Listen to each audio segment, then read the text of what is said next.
Welcome, gatekeepers. Thank you guys so much for sticking in with all those technical glitches. I apologize for opening late. So here's the deal. I come in, I set everything up, got it all set, feeling a little cocky because it was ready at 3 o'clock. I come back to put in this intro, no chat, nobody's here. I'm looking on YouTube, on Facebook, everything's live and crazy and wonderful.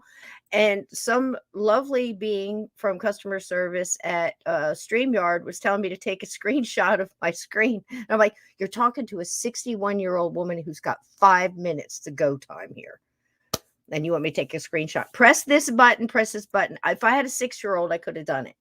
I knew one way, and that was to back out of it, reset it all up, and go again like a trooper, like a warrior. That's what we do here. And I love you all. Thanks for finding us again. Welcome in. Welcome in, Steve, from Among the Missing. Got a great channel over there. If you're not subscribed, I know you probably are, but if you're not, please get over there and do that. Support everybody that's creative. Creative keeps the lights on, guys. Ted Branson, welcome in, and Edna, Renee, Sapphire Elf, Kathleen, everybody, Fast Hemi, all my wonderful Black Ops mods. I need you on your best game tonight. Welcome everybody in, everybody who's new. Please hit the like, because I'll tell you what we have tonight. I have been absolutely with the vampire puns for like 2 weeks. I cannot help it. I'm going to stick my neck out there, and I'm just going to take a big bite of this show because I am so excited to have this gentleman on. Now, a little catch up here. He is friends with our friend Sir Bowden, and when I went to the bash, this was one of the lovely faces I got to meet. And he's not been on the show, but I know I have been listening to him for years. And he is absolutely brilliant. His research is bar none. He has dug into every dark, deep, gooey, nasty, black, slimy, wonderful, paranormal, supernatural hole. He's like one of those. Have you ever seen the people that go into the deep dark lake? Nobody else will go in, and they stick their hand in. They pull out a great big old catfish. I forget what you call that. I wouldn't do it. But for the paranormal, that's Ron Murphy. And you are going to have the best night tonight because we have Ron Murphy coming on to speak of vampires. Now, you know, we always do a little intro, and we always do. I know you just had one, has nothing to do with that. Was music and pictures to get you in the mood. This one's going to take you there.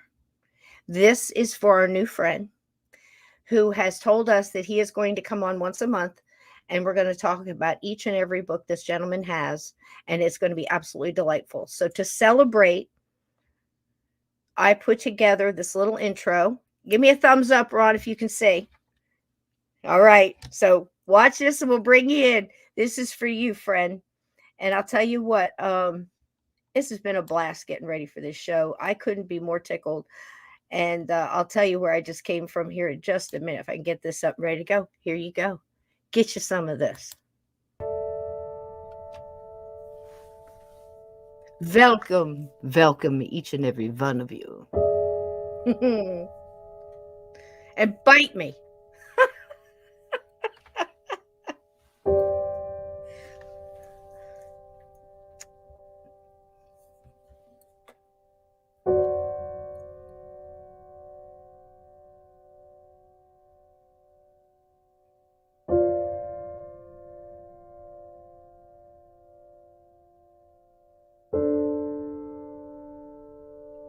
Feeling it, aren't you?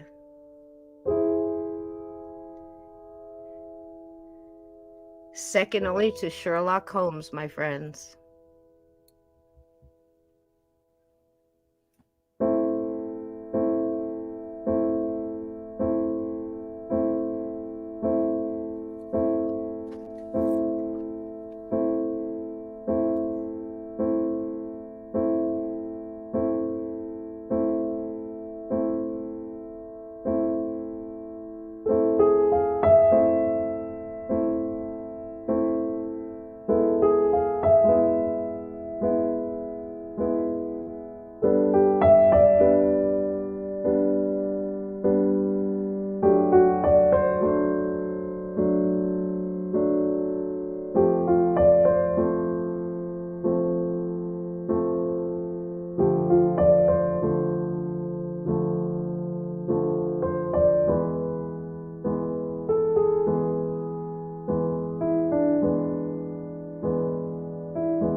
is.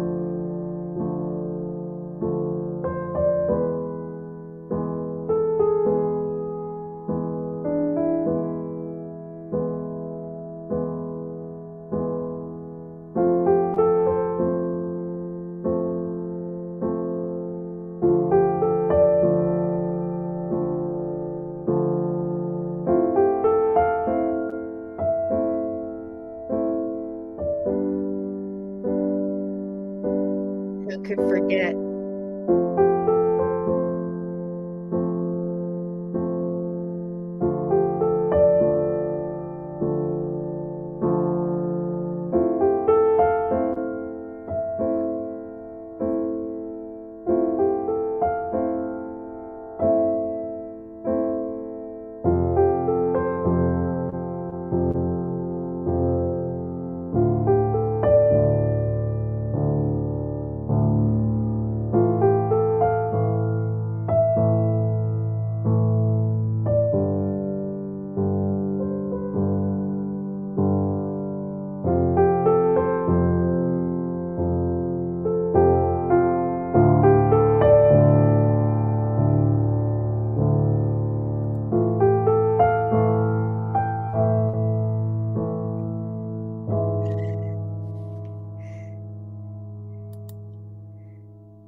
Be still my heart.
Gotta love it. You love to see it.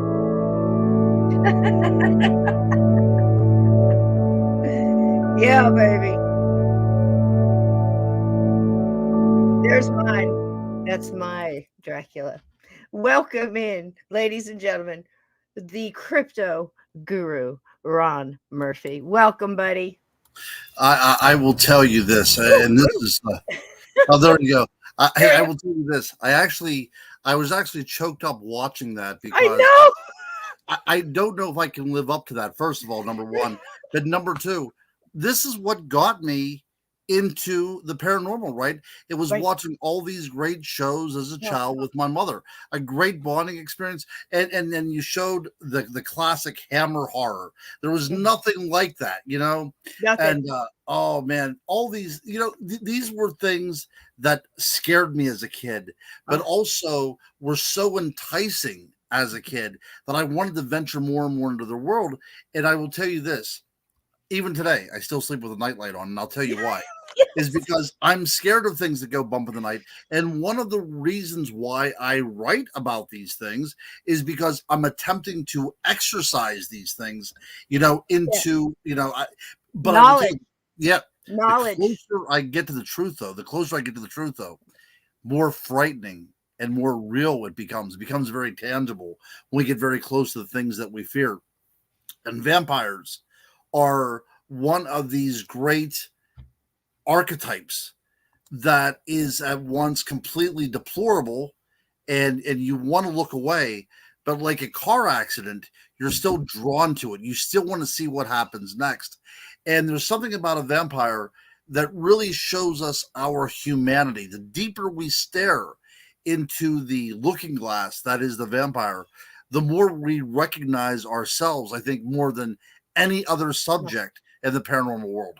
So true. So true. And each one of these movies now, Ron, I always feel creepy when I say this, but I've been listening to you for a long time. I always feel like a stalker, but that's what we do. You want people to listen to you. But then when you meet somebody, you're like it, you're at this level where you know this person and they're just meeting you. And one of the things I really connected in with you when you do your interviews and on any subject, but of course I've been really concentrating on this one for a while, is we sync when we're talking about the movies and the stories. And I dug back a little because the origins are all over. You tell it great.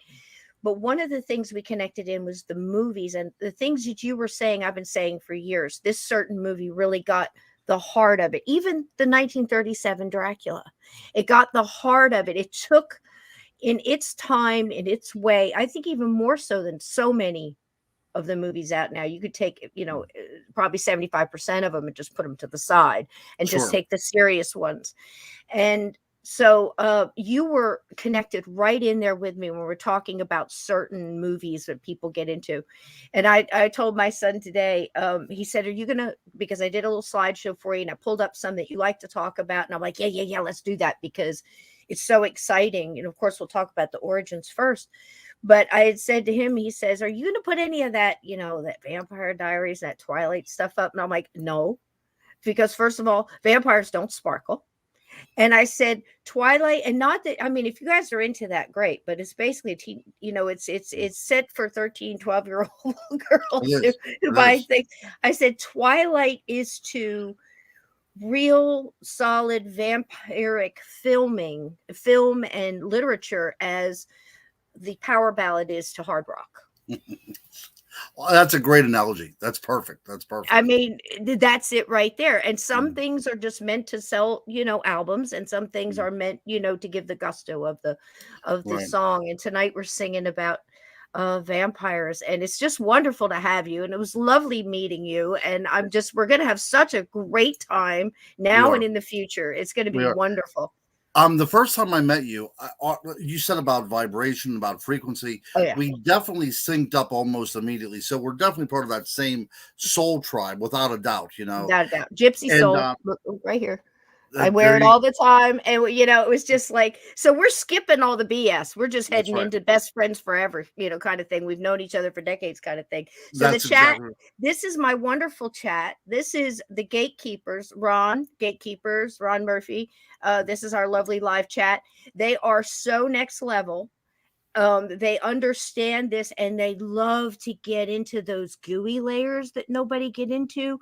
The things. Okay, they'll see it. They'll see something, and just like you and I, they'll pull out. But yeah, wait a minute, they got that wrong.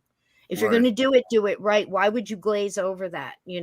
This is important to the character or the cryptid or whatever it may be you're talking about, where so many people phone it in nowadays. And I don't mean that as a criticism as much as it's timing. Everybody is on one of those instant push the button, give me, the Cliff Notes. We're in that kind of Cliff Note time where you and I really like getting into that. Right. So depth. Perfectly said. And I will tell you what separates you and I from other people in this field. We still have enthusiasm, don't we? We're not jaded. We still look at this stuff with the same wide-eyed wonder as if we were kids watching it for the first time. Hey, that's the reason. That's the way I approach the paranormal, right? I'm still that kid under my covers reading about Bigfoot, with a flashlight. I'm still that kid that's looking out into the woods and wondering what's behind that tree or what's in those shadows. And I hope that never changes. And I trust that it will not. I am such a fan of this field and people in this field as well too. Me too. That and I'm glad as I'm looking over these comments right now. They love you. That I will appreciate. And you're getting so much bacon. You have to understand, bacon is love.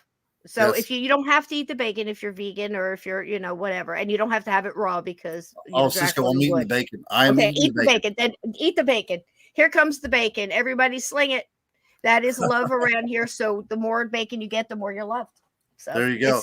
it's it's hard to understand, but there it is. That's right. And the other point that I want to bring up, because we just looked at these movie clips, Right, I think please. there's also something to be said. So I have an undergraduate degree in literature, right? Okay. Books mean the world to me.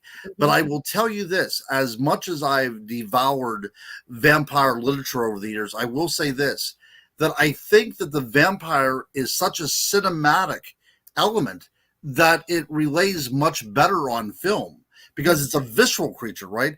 I Yeah. mean, reading about it is one thing, but yeah, I'm a fan of Bram Stoker's Dracula, but the Mhm. movie Mhm. really was, Mm. that's one of these things I Mm. can say, and one of those rare things. The movie was much better than the book, in my opinion. It had to be, It had because to be, here's right? the thing. Here's the thing. They did it to a T, and I've got that in the slides, and I've got some stuff on it towards the end here. Mm. But just to touch on it, it's they actually, and I'm sure you know this, found so much in Bram Stoker's office and his Mm. solarium, whatever you want to call it, library, of all of these, what we would consider brochures, traveling brochures, research he's doing on these different things. And one of the biggest criticisms about the book is it reads more like a travel novel It does. with Mhm. gothic undertones and then this vampire story woven in between. But it was so important back in that day. Travel was everything. People didn't get to leave, Ron. Only the very rich were going on excursions on the Orient Express or going to Egypt for some reason. That was huge. And all these different things and trade, and all of this wonderment was still becoming. And that was what he thought, I believe, my opinion, he thought the big draw would be, because people are escaping their doldrum lives, Mhm. like the penny dreadfuls that were basically made Right. for a penny and made for the subliterate. It was, that's where pictures, Mm. were important and only a few words, and Yeah. it got to be such a thing. So I think that was the big thing about the book. What do you think about that? Oh, I agree with you 100%. You have to also understand that Stoker was a stage manager. Theater Mhm. was extremely important to him. So I think that he always envisioned this was going to be something that was going to jump from the pages, right? Right. And I think that he knew that was going to happen, probably, fairly much into with his lifetime. But as we begin our discussion on the vampire, what his daunting task was collecting all this various folklore from all these different cultures from around the world and Mhm. making one titular character that was going to so attract and repulse the audience that you could not get enough of it. He Mm. made the first anti-hero, and that is why we're still coming back to this genre again and again, because as I said, there's whenever it comes to a vampire, whether it's male or female, there's a temptation there. There's this sexual allure and the Oh sexual gosh, yeah. right, Mhm. exactly right. Right So from the beginning, though, this isn't just something that they added to the Twilight series or right, the Interview with a Vampire type, that romantic thing. This came from the very beginning with Bram Stoker's, and I'll show the original. And there was something about the cover mhm, of the color on the original that said something about what was found inside. So what mhm, I'd love to do with this, Ron, is if we could, I wanted to pick your brain about the meeting in which I forget what country it happened in, but where the challenge was made. And Mary Shelley, who had not been Shelley yet, she was only dating her Shelley at the mhm. time, and she came up with the wonderful story of Frankenstein. Actually, she finished it later on. But tell a little bit about that, because I think that little meeting there, not the origin Mhm. of vampires, because it goes way back, Romania and everywhere, Japan, Right. but for putting it pen to paper and making it a Mhm. story.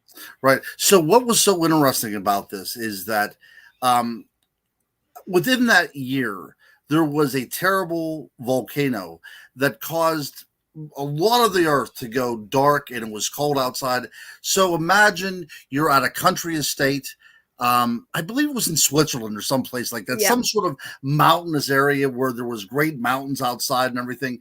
But you were imagine you were supposed to spend all your time outside, but it was cold and it was dark and it was rainy because of this climatic event that took place. So everybody was gathered up in a home and they started to get cabin fever. So they were saying, let's write something that's going to scare all of us. Okay. So you can imagine Shelley is there and Polidori's there too. This is the gentleman that ended up writing The Vampire. And they get together and they start there we go right there. So they all get together and they come up with these frightening creatures. So for the first time, you see the development of Frankenstein. Now, the vampire is an ancient cultural figure throughout the world. But this gentleman here, although I will tell you the truth, that's not a very good book. But this guy was at least able to say, I'm going to have the cojones enough to write a book about it, something that nobody had really done before. So we have to say that John Polidori was really the first guy that said, let's see what we can do about working this in as a literary character.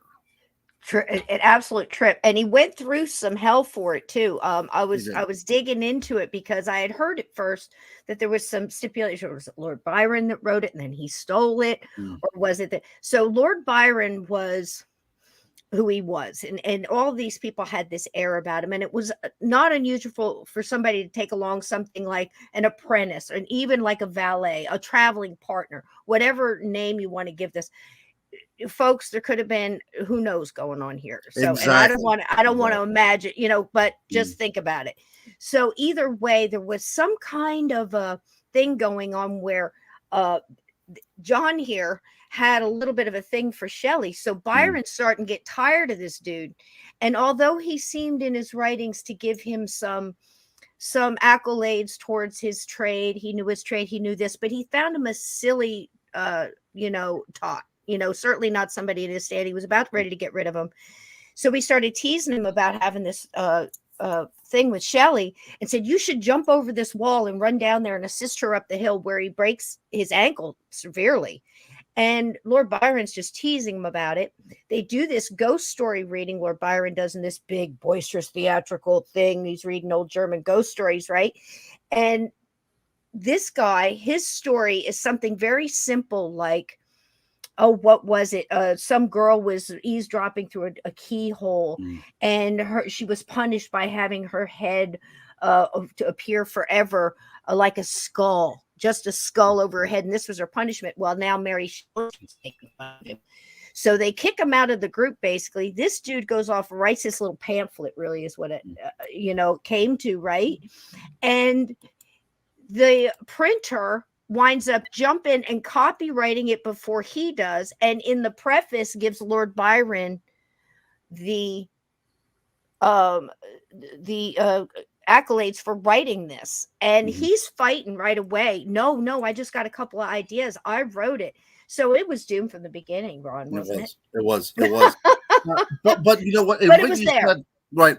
And what you said was, again, we have to return to the idea of the sexual connotation in vampire lore. So I personally, I mean, look, this was 17, what was it, or 18, This 19, is 1819. Right, 19, right. So George Washington has already been dead for 20 years. Right. Lewis and Clark is already on their expedition. This is the stuff that's going around the world. We are at the heart of the Enlightenment, the scientific revolution, all that kind of stuff was going on. And the idea of expressing your sexuality was not out in the open, but it wasn't also as suppressed as it was, right? We're not going to see suppression again until until the height of the Victorian era, a little bit later. True. So what you're going to see in a lot of literature at this time is you're going to have innuendos and you're going to have double entendres. You're going to try to say this is what's going on. And that's what we have, in my opinion, in the vampire. So you have to understand. And it was in there. It was absolutely too. It was absolutely in there, wasn't it, Ron? And it was in here too. And I believe this is why the cover was yellow, because at that time when the printing in London, they would print these books in yellow as almost a secret code that you knew there was there was some naughty things in here. Right. That's right. And Absolutely. Yep. everybody ran for him like it like an early censorship kind of thing. And I had to throw that in because I wonder if we get that's where we get the term yellow journalism from. It's very, very possible. But yeah, absolutely, because you didn't have ratings on books back then, so you had to know by Right. the color of the books. That's And the so trip. yeah, so whenever we talk about the vampire, kissing the neck, and sucking the Uh-huh. blood from the neck, very sexual. But you also have to understand too, and this is a great thing, is the vampire feeds through the act of penetration, right? It Yes. it has to enter your body in order to sustain life. So all It's that stuff is going extremely on. intimate. Right, exactly. So and instead of giving life, it's taking life. So it has now become, and you can also talk about this too in the act of homosexuality as well too. It could be very central, but it's not going to give you the procreative effects that the church would want you to have, right? So Right. even that kind of sexuality was frowned upon because it did not fit in the guidelines of what it meant to be a good Christian person. And we have to understand, even though that God was a little bit in the back burner here, that Mhm. this was still an age of faith, And look, even today, there's so many unbelievers out there, but they're still burning books in Florida and places like that because it doesn't make sense to some people. So throughout history, there's always been this way of sneaking ideas in by putting a costume on them. And that's what's going on in all these vampire tales, even in Twilight, So and true. all this stuff. It is a way to get your point across in any way that you can. Now, when we talk about vampires in literature, a lot of people don't talk about Camille, which was this yes. So At and the guess same what, time, guys? wasn't it the time, the years were very close, all at the same About time? about a decade or two Okay. off. Camille came first, and Mhm. guess what, Right. guys?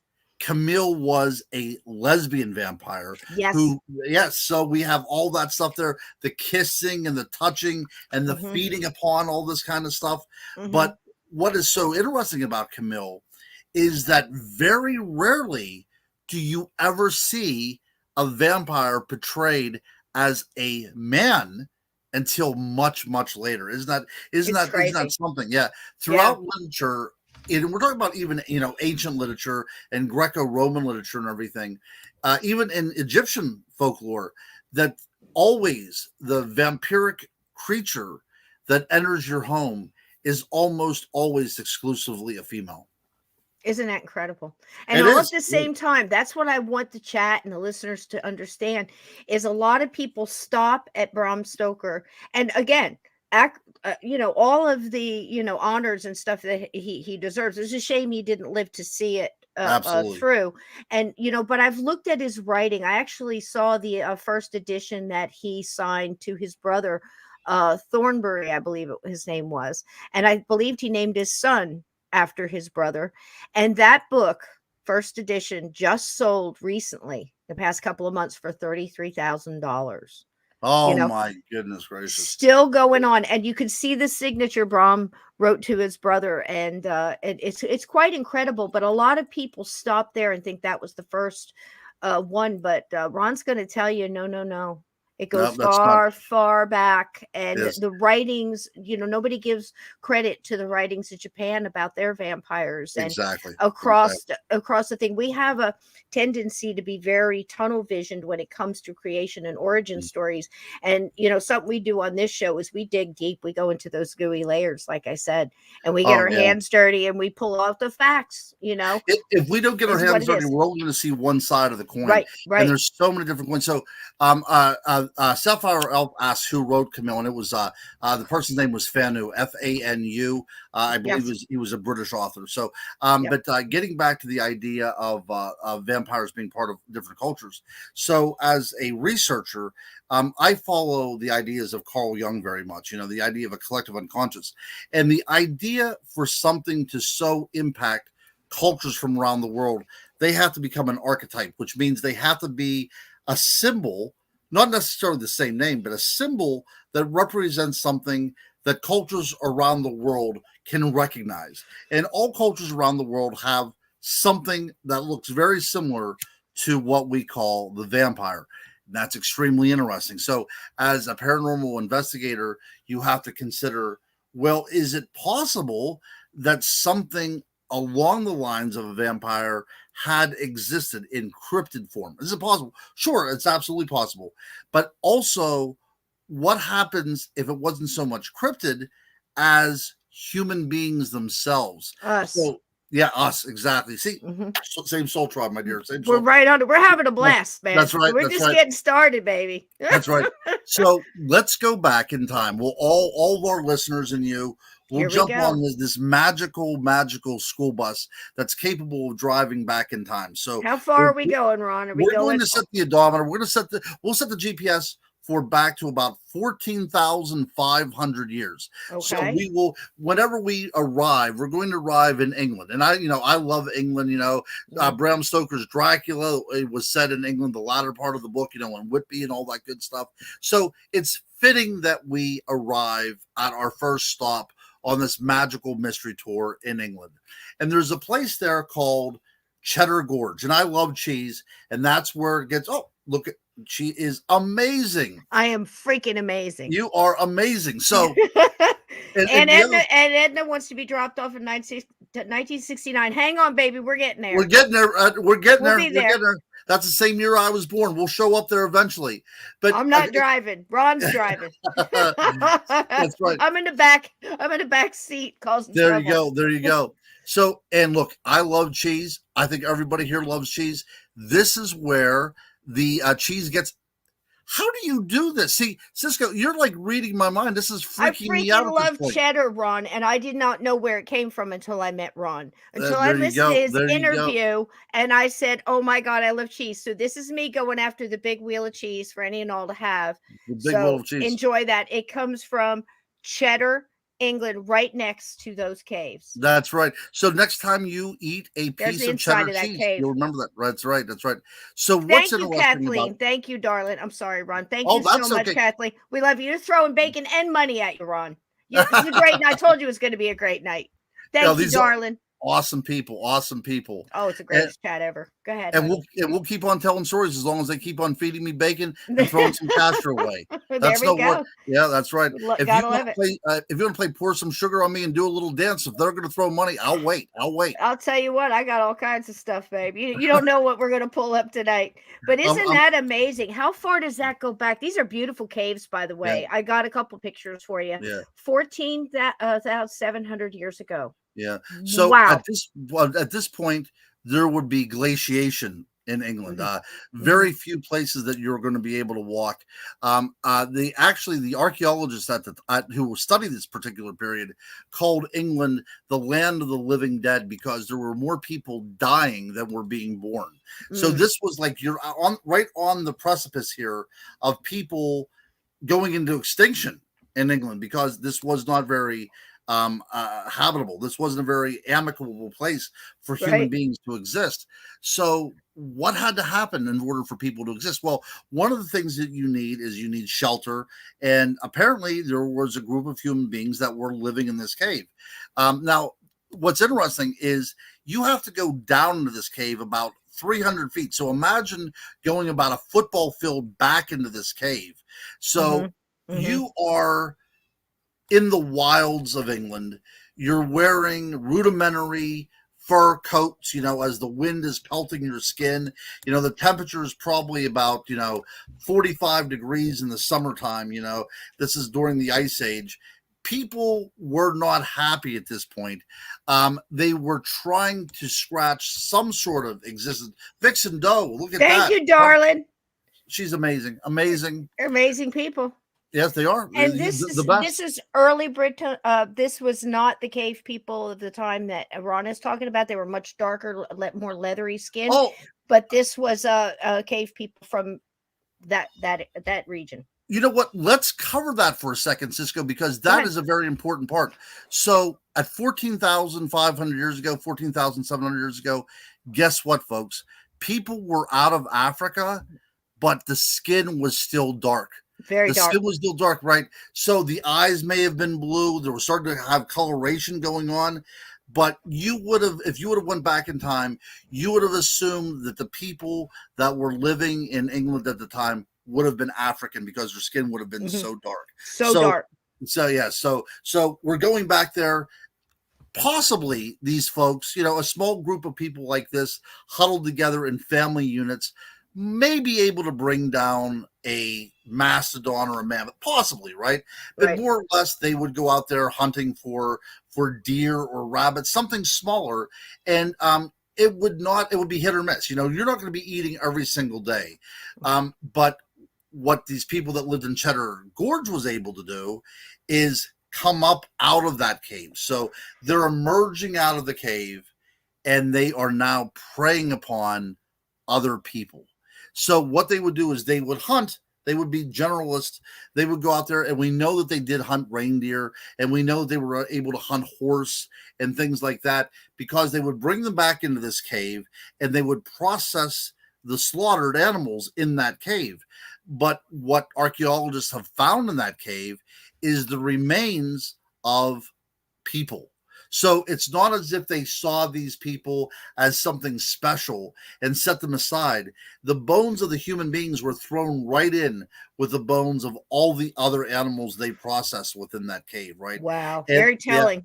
yep, and yeah, it is. And Mhm. the other scary thing about this that we're going to start seeing in vampire lore throughout the years is that they were feeding upon almost exclusively children because children are easy to capture. They're not going to fight back, and a quick prey animal, right? So let's think about this for a second. Caves are culturally significant because a lot of people would bury their dead in caves, right? This Mhm. is the womb of the earth, and you would lay your body in there.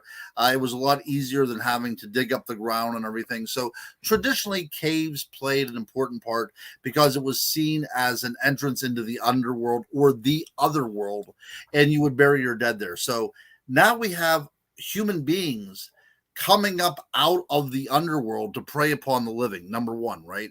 Number two is this is also where bats live. So I think that we can find the connotation between bats and Wow. vampires Yeah. extremely early on, right? Yep. So you would gather together around a campfire and you would wonder if those monsters would come up out of the cave that night, right? Who was going Mm. to be feeding upon you next?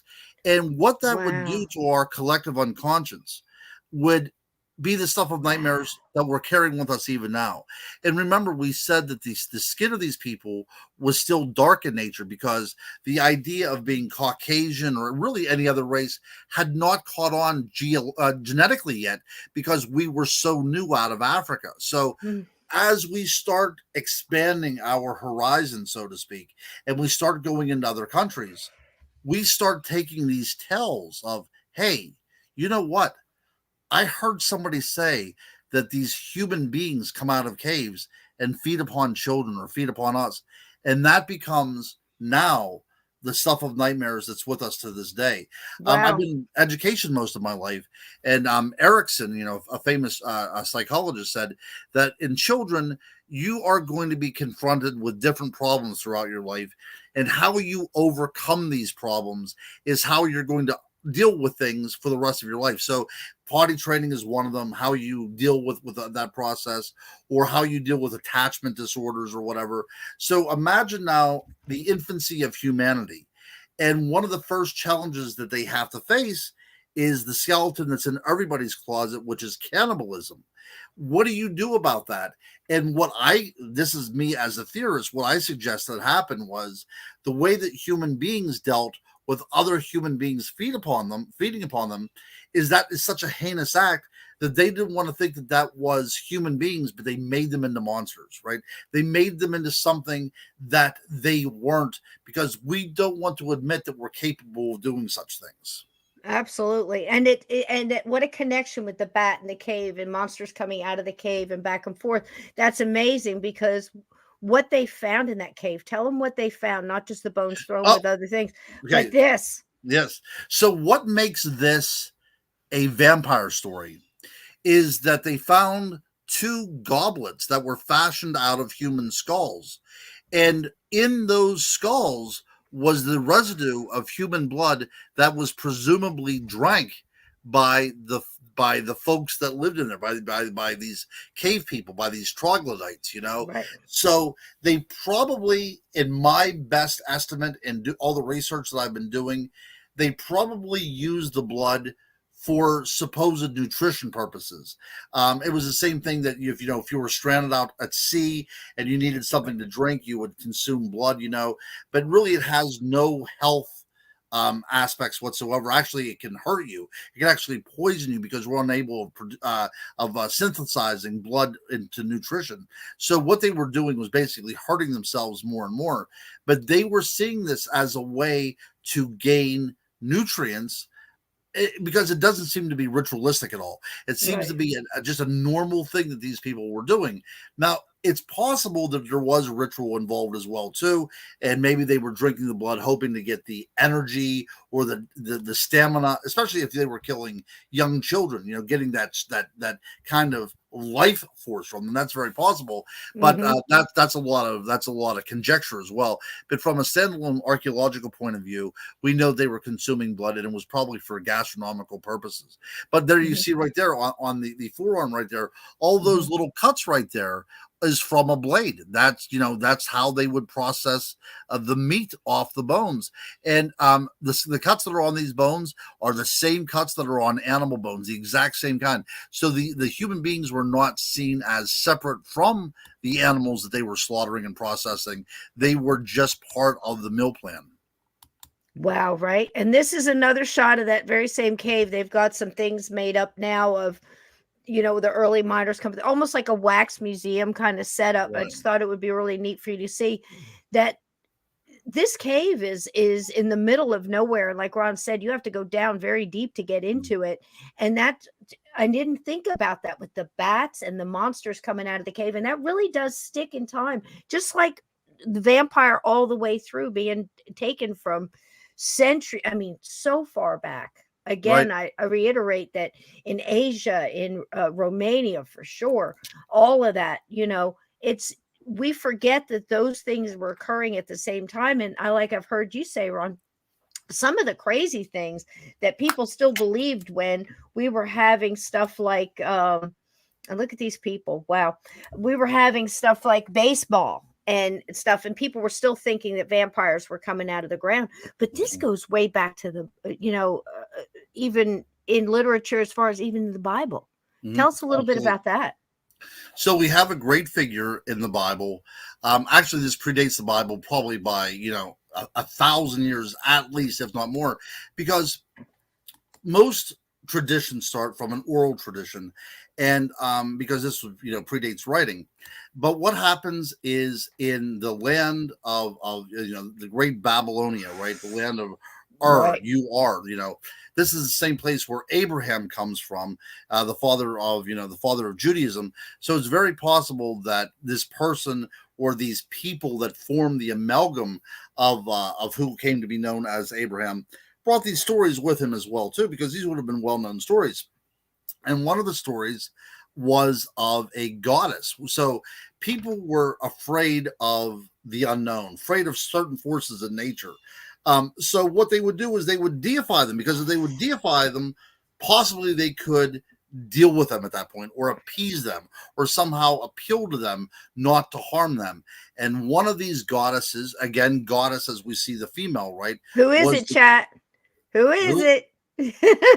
You don't get it. Yeah. That's what we'll ask a question. Who is the deified goddess that represented the first female vampire in history? All right, we'll give him a second to answer that. Jack had a great question for you. If you could do, we just take a quick detour here. Speaking of cannibalism, have you heard of the British royalty buying up Egyptian mummies to eat for supposed health benefits? Maybe something like a granola bar, I guess. Maybe that's no. They would put them into pill form. Oh yeah, they burn mummies in steam trains.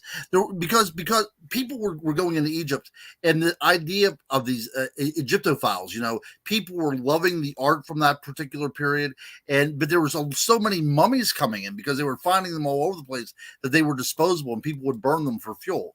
And look, guys, we have winners all over the place. This is the next level. I'm telling you, the next level. Well, not only next level, but we're going to They're have to so give good. They're so good. Kathleen a bit of credit for this as well too, because that's the next place we're going to jump to. Okay, so Okay. our magic mystery bus right now is idling right now in the Iraq area right now. So we're in Iraq, so we'll go there. But we have this character of Lilith, which we have to talk about. So again, you are Cisco. I'm telling you, you are on. Oh my goodness. Okay, I so told you this was going to be a show, man. there you I are. I'm told telling you. you. I told you. I'm So here for you, Ron. you are definitely. So Lilith was one of these great characters in Judaism. Mm-hmm. Now she appears in oral tradition. Okay, she appears as part of the commentary on the Bible. She doesn't appear in the Old Testament as a figure yet, but she will a little bit later. But she doesn't exist as a figure yet. But we have allusions to her. So she was believed to be the first wife of Adam. And she wasn't created from his rib or anything like that. She was consubstantial with Adam. She was created from the same dust that he was. So nothing subservient about this woman. And if people remember, if anybody here remembers the 1990s, we can remember the Lilith Festival. Do you remember Yes. that? Yes. This was all girl bands, right? All Mm-hmm. Tori Amos, Natalie Merchant, Yep. I'm trying to think of some other ones. The Indigo Girls, all these women Mm-hmm. bands that were now superseding male bands, which was great. That's Right. great. But guess what? In traditional patriarchal societies, women are people are scared of women. Women are, it's what uproots the system, right? Mm-hmm. It turns everything upside down. So what we have here is God making Lilith out of the same dust as Adam, but guess what? She doesn't want a husband that controls her. Right. She wants to be the same as her husband, right? And it's sexual again. We're going to go back to some sexuality right here. Mm-hmm. So if there's any kids there, cover their ears because we have to talk about this. So Lilith has a fight with her husband. She doesn't want to be in the missionary position anymore. She wants to be in control of things, and she wants to be up on top, shall we say. Mm-hmm. Oh my goodness. Adam was going to have none of this because this usurps his authority. Yep. And he talks to God. Hey, God, we can't have this happening. God agrees. And guess what? He tosses her out of the Garden of Eden simply because she wanted to be seen equal as a man. That was her punishment. Because she wanted to be seen equal as a man, she was now forced to wander that dark wasteland that surrounded and engulfed the Garden of Eden. And guess what she did out there, my friends, as she wandered around in that void? She met somebody out there. And according to whatever tradition you look at, it was either one of the fallen angels or it was Satan himself. And they were able to have a relationship. And in that relationship, she produced children, right? These ghastly little devilish children. And what she imparted to her offspring was, you are to feed upon the children of men as retribution for what they did to me. So now we have the Lilin coming into play, which is this whole classification of these little demons and little ghouls that now wander around in search of humans to prey upon. And not just any human, but they almost exclusively fed upon children. Again, we see the ghost The cave. same thing. Yeah. Same, and Wow, guess that theme keeps theme. coming through. And wow, because again, it's to protect the most innocent. It's fear of the most innocent that you need to protect. It brings in that whole thing where, let's face it, men for since the beginning of time have always been afraid of women because they've always been men's weakness. And I mean, Right. and that's not a bad thing to say. It's just true. That's It's how just true. we It's were just true. drawn that way. That's right. This is just the way it is. And they also knew, if you want to get into the biological of it, women could do so many things. Women can actually produce life and go through all that and raise and do so many important things where the supposedly in a lot of cultures it was the men who went out and did the hunting or the killing or the warring. Not in all, because in a lot, I'm Native American, and a lot of Native American cultures are very matriarchal, and some saw the light as far as the person with the talent will do the trade. If it was a woman that was a better hunter and the man was a better, some cultures went, okay, no problem, didn't make a deal out of it. It was the person who did the thing. But the women made the choices. They were in charge of the land. They were in charge of the major decisions. They got together in council, not in all, but in some. So, but throughout time, that whole thing where men thought, if we don't keep women under control, the power that they have will take us over, and we will just be. And that's the whole theme through the whole thing. Exactly. Exactly. You said it perfectly. That's That's what it. happened.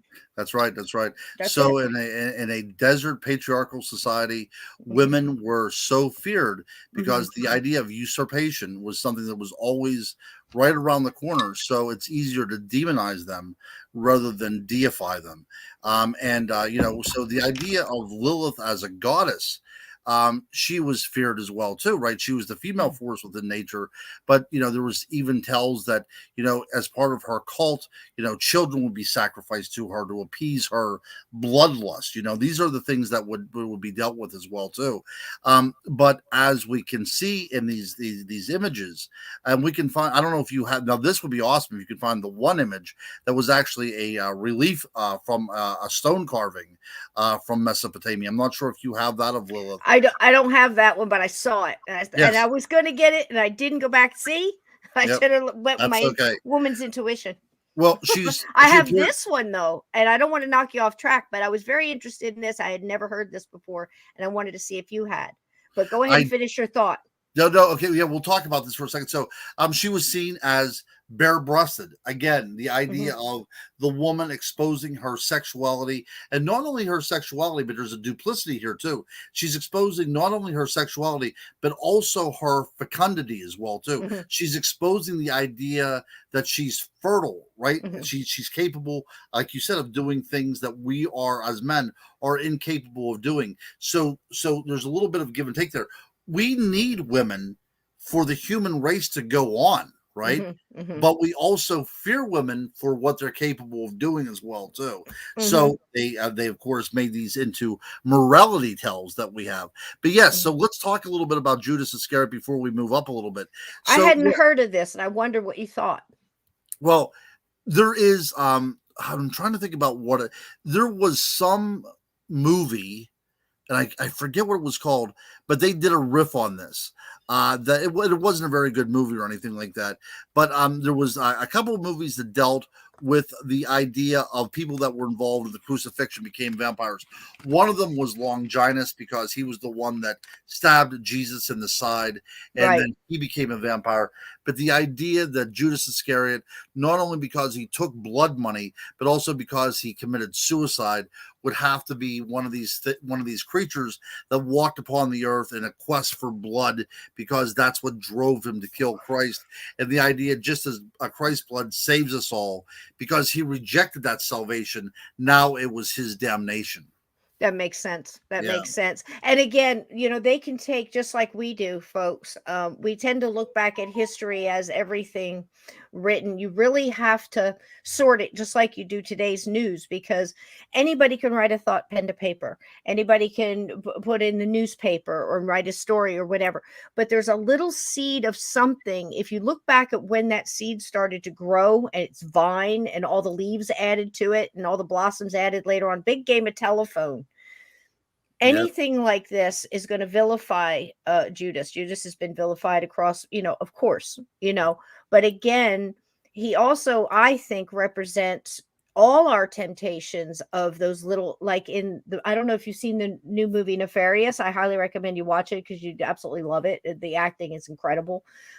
It's new. It's basically two people in a room. It's one of those movies that just like incredible, but it's all about spiritual warfare, and the demon is inside of the prisoner that is about to be executed, and the doctor who thinks he doctor, lawyer, psychiatrist thinks he knows everything, comes in very arrogant, but by the end of an hour and a half, he's completely broken down by this thing, just telling him how humanity makes those little choices along the way on their journey and path through life, and the little yeses. He said that's all it takes is the little yeses, and we got you. And it's like the bait on a hook, and we just keep letting you take it till we yank that hook. We got you. We You got know, you. now you got to wiggle and wrangle to get off the hook.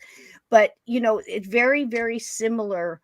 I think Judas, just like Lilith and all of these characters, they really make us look at ourselves. And that's the scary part, guys. That's where they get you. Just like Ron said, you know, that vampire, that monster within us all. I forget who said it, but they said we all have that monster within us. And through life, we either learn to control it or let it loose, you That's know? right. That's right. And it's all about that. And I think all of these stories really have that in the heart of it, Ron. Yeah, and this might be apocryphal, but there's a bit of folklore surrounding Leonardo da Vinci's painting of the Last Supper. It was that the person that he used as the model for Jesus and the person he used the model for Judas was the same person. That he painted Jesus, the model of Jesus, and then went back and found this person that had descended into some sort of debauchery, and then he used that model. So it was the same person that was both Jesus and Judas at the same time, which is an interesting theory, you know, nonetheless. But also, I do want to point out, and we'll see how different threads go here. And this is slightly off the subject, but there is a Gospel of Judas that has been discovered. Probably, yeah. So in the Gospel of Judas, which is very interesting, Jesus has to actually beg Judas to betray him. Not so much, there was not so much betrayal going on, but Jesus knew that unless there was a hand forced against him, he would not be executed, and thus humanity would not be saved. So in the Gospel of Judas, we see this dialogue between Jesus and Judas, of Jesus having to convince Judas to turn him in, simply so the redemptive process could take place. Almost like that take one for the team kind of go. Exactly, Yeah, right. yeah. So, And there is a lot of those talks in there. I can imagine a lot of people going, okay, well, Judas wrote it, so of course it's going to be, you know, one-sided to him. But again, let's see the truth in there. You know, you sure. got to kind of unpack it and see how we always look at these characters if they weren't real human beings. They were, you know, of course, Jesus had his, you know, he was extra, but you know, but you know, the human beings, and again, like Nefarious, those little choices in life, we always tell each other, well, you know, it was bad, but it wasn't as bad as what this person did. We tend to, you know, make ourselves feel better, but you know, like even I think that this is really going off the track here, but it happens often on this Hot Mess That's Express. okay. That's okay. But it's like thinking, all right, you know, reality TV. I believe, you know, reality TV from Springer to whatever. Actually, the whole thing came out of a writer's strike, and they had to do something to get stuff on TV. They said somebody came up with reality TV, and that was so much easier. You didn't have to really write it. Of course, it's scripted, but you get my point. Just let it rip, and people liked it. Why? Why do we watch Hoarders? Why do we watch My 1,000-Pound Life? Why do we watch, you know, people hitting each other with chairs and fighting? Because it makes our lives seem normal. We say, at least we're not as bad as them. And I think that's what happens with doing wrong and going down that, you know, our path and our journey, and those little yeses, you know, and that monster that we're trying to keep quiet, that, you know, only comes out during road rage, or when we ask to speak to a manager, or somebody goes after our kids, or whatever those little sparks are, but we say we're justify it. And I think some of the monsters, and the reason we like the monsters, because the monsters, the cryptids, the whatever, the dogmen, the vampire, they're just being themselves. They're like true to themselves. And, you know, I think it gives us a thought of freedom in a way. And I know that sounds really strange, but not only, all right, in order to keep this evil from attacking and taking me, I have to understand it completely. So I understand all its weaknesses and its strengths, whatever the enemy may be, because it makes us feel better, just like reality TV does. And I know that sounds strange, but you can take that back to Judas Iscariot. You can take it back to any of it. We can just sit back and go, we're bad, but we're not that bad. And that is every monster rolled up into one. That is the vampire. That is the werewolf. That is everything that we do not want to associate with as human beings. But what happens is, at the end of the day, it becomes a Scooby Doo episode, Yeah. because we corner these monsters. Up comes the mask, and inevitably, underneath that mask is the human being. Inevitably. Yep. Yep. Yep. And that's it too. And they're discussing all kind of things in the chat here. That's wonderful. That's what we want you to do. Pick us apart and talk about it, because some things are hard to back out of into that 40,000 foot view. What do I tell Mm. you guys all the time? If you get too close to something, and anytime that you talk about faith or religion or anything like that, people tend to get scared because they don't want to mess with. That's fine. All of these things exist. It's like gravity, honey. Disbelief in it isn't going to keep you from falling down the stairs. Mm. You see what I'm saying? It's like it's there. That whether vampires started back with cannibalism, drinking the blood, we realize that what we're talking about is also this creature that has immortality and is more of a monster, has all these super powers and weaknesses, and something that's really scary. But is cannibalism and drinking of blood, whether we're going way back to Lilith in a vengeful way, or coming all the way to the future, where Ron and I are going to tell you by the time this is over, you can go to a bar right now, and if you want to drink blood, there are people who are going to let you. And if you want to do the other way around and want somebody to drink yours, why, I can't imagine. But this is a vibrant society, and Mm. it's not underground anymore, folks. That's right. It's coming out of the caves, isn't it, Ron? It's definitely coming out of the Full caves, my circle. dear. It's definitely coming out of the caves. Yeah, and that would be a great name for a bar too. The Cave. Yeah. Oh, wouldn't it? We'll have to Wouldn't it? we'll have to Is it open up being one. used? We'll have to think about it. Put our heads together. We'd run good bar. Listen, I make a hell of a pina colada, and I could knock you right off the stool with my I am sure margaritas. that you could, my dear. I'm sure you could. Yeah, maybe we'll open one up in Gettysburg. Oh, hey, wouldn't that be wonderful? That would be great. That Oh would be my great. gosh, that would go over big. Let's take them back to this one. I know absolutely nothing about it. And when you start getting into Greek mythology and oracles and this wonderful Ambrosio, is that the guy? That's where we get the word ambrosia from, right? That's what I'm thinking, Yeah, which turns out to be a marshmallow thing with some stinky fruit in it, I that's think. right. That's right. Isn't that Well, amazing? ambrosia was the food of the gods. If you would eat it, you would become a god yourself. Okay. And of course, now again, gods in Greek and Roman mythology were often seen as really swinging from both sides of the plate. It didn't matter if you were a man or if you're a woman. If you were beautiful to behold, that was enough for them. So again, Right. we have the idea of sexuality implicit within these tales as well too, and the Mhm. idea of becoming something and being devoured by desire is very common. And look, even with the idea of Narcissus uh, Mhm. and the idea of Sisyphus and Tantalus, all these great tales really illustrates what happens if you allow yourself to be overcome by your passion and take reason and set it aside. We also have within the Greco-Roman world, we're actually within the Greek world, the idea of Lycaon, right, which was Mhm. the first werewolf as well too. Whenever he decided that he was going to test the omniscience of Zeus by feeding him one of his children, and Zeus immediately knew that he was being duped, and because of the savagery of the father, Zeus then transformed him into a wolf, into a werewolf, and that's where we get the word Lycan. from, right from Lycaon. So these Wow. tells are morality tells. They are horrific in their sensibilities because it involves somebody becoming something other than what they started out to be. There's a necessary transformation going on. But as a morality tale, you're not learning because somebody made the right choice and moved on. We're learning by example what happens if you make the wrong choices, what kind of monstrous things can happen to you. Good night, Renice. We hope you have a wonderful work day tomorrow. We have Well, people listening from all over the world. Right now, it's like 2 a.m., I think, in in Scotland and the UK. We got New Zealand. We got Canada. We've got South Africa. We've Wow, got people from all. This is global love, babe.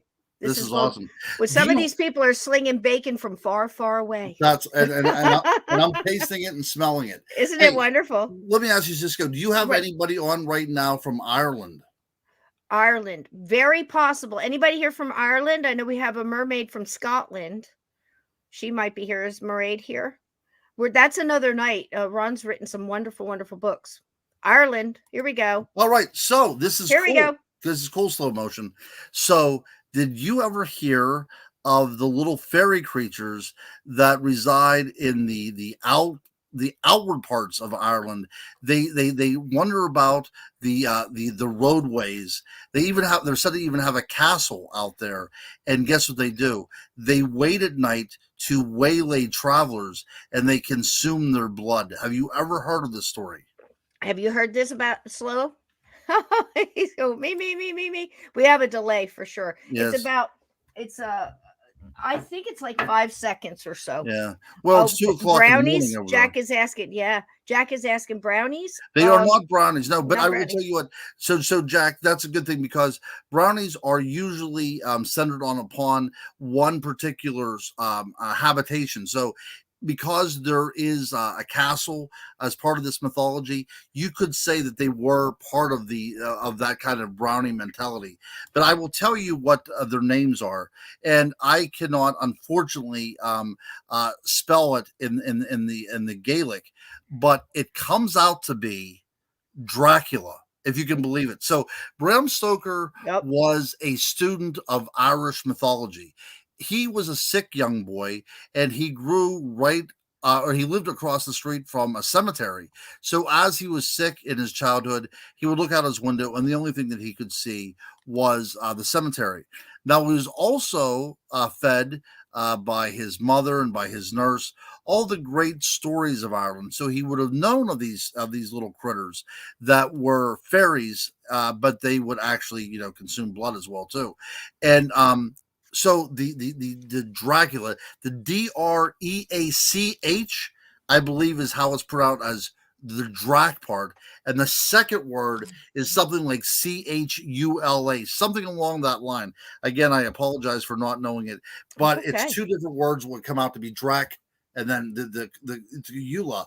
But I think, in my humble opinion, as a literary scholar, that whenever he stumbled across Vlad the Impaler, that he combined these different elements into one centralized character, because I believe that he loved his beloved Ireland so much that he was not going to leave it behind, and he really did want to inject a little bit of Ireland in that, if I could make a pun about it. Yep. One impale at a time. He was injected. That's right. That's right. And Sapphire Elves talked about the red caps as well too, which were these little fairy creatures. Again, they would attack travelers, and they would take their caps and soak up the blood. And it was Oh, believed that if the caps ever went dry, they would die. So they had to perpetually, constantly kill people to keep their bloods red with their hats red with the blood of travelers. how about that? Yeah. And look at this blood. Now listen, you said something in an interview, Ron, about Vlad, and made me look back and think about it more. His dad gave up his older brother and himself to tell a little bit about that, because I do think that had a lot. Listen, when you're an abused kid, look at how we look at abused kids now and how they turn out to be. What do they turn out to be? Either, if you're sexually abused, you might go to prostitution because you don't have respect for your body anymore, or you figure people are going to take it. I might as well get whatever the mindset is. Serial killers, torturing other animals, people become sadists and things like that. And I'm wondering, Ron, with the story about that, if that's where all of his, plus he was, if you look back at him and some of the letters and stuff he wrote, I didn't read them all, I read some, that he was just a warrior. He was going to win. Tell a little bit about that. Okay, so Vlad is one of these interesting characters, and we will have to do a little bit of CSI profiling on this gentleman if we could. So his dad was I don't want to use the word an evil man. He wasn't a great father, let's put it this way, but he was Mm. also a man of his time. Okay. He was no different than anybody else. He would have children. They were political pawns more than, sons or daughters. Yeah. They were commodities, right? Right. So in a world that was war torn, and this is a time whenever Muslims, the Muslim religion, Islam, was sweeping Europe and overtaking much of Christendom. So the fights that were going on, because this is in the late 1400s, a lot of the battles that were taking place was between Christians and Muslims. So what had happened was Vlad's father decided he didn't want to battle anymore, and in order to have a truce, he would give up his two sons as I guess almost as surety, right? So he Mm-hmm. gives up his two sons, who are now taken into the court of his enemy. This is where it gets scary, right? So he has an older brother. I believe his name is something like Ragu or something like that. Not to make light of it. Not the sauce. Not the sauce. Not the sauce. That's right. That's right. And I'm sure I butchered the name as well It's too. okay. But so and Vlad, he's a kid, right? He's probably a preteen at this point. Mm-hmm. And as we look at any literature from any time period, whenever there is a child involved in these kind of situations, it almost solely leads to some sort of rape. It almost solely does, because rape is an act of power, right? Yep. And if you're getting your ass kicked by a force, and the leader of that force now sends his children to you, you are going to take out all of your frustrations on these poor kids. Yep. Now, we do know that Vlad's older brother did become involved in a homosexual relationship within that Islamic ruling party there. So we do know that he did take a lover, and it was possibly from the same lover that was involved in the molestation of him too, as well, because we're dealing with kids at this point. These aren't older people. These are kids, maybe a teenager for the brother, and Vlad probably 10 or 11 years old, right? So we do know what happens to Vlad's brother. But what happens to Vlad is also horrible if you think about that. At the mercy of your enemy, you have nothing you have nobody to take any of your concerns to. So you would be used and abused and then thrown back in your cell. Now, it was believed by a lot of profilers that it was in the darkness of that cell that the idea of perfecting impalement came to pass, because we know that the enemies in which he was being housed with did perform impalement, but Vlad was able to perfect it because he was able to keep people alive for a long period on time. And what he did, and tell me here, folks, as we're listening, this is a bit, this is not for the squeamish, but tell me if this does not make sense. Vlad, in his torturing of rats that he would find within his cell, he found out that if you would take a stick and enter it through the anus and come out through the mouth, it would keep somebody alive longer. So we talk about the idea of what this poor kid had to go through. And then as an adult, what he's doing is he's taking a solid object, a very, flaccid type of looking object, and then inserting it into the rectum, or so it would also come up through the mouth as well too. Your heart bleeds for this kid, because it really doesn't make any sense that he developed this in any other way than to get back at the people that were doing the exact same thing to him. So whenever he was able to be set free, he used that to his advantage. Sometimes 20,000 people at a time that he would do this to.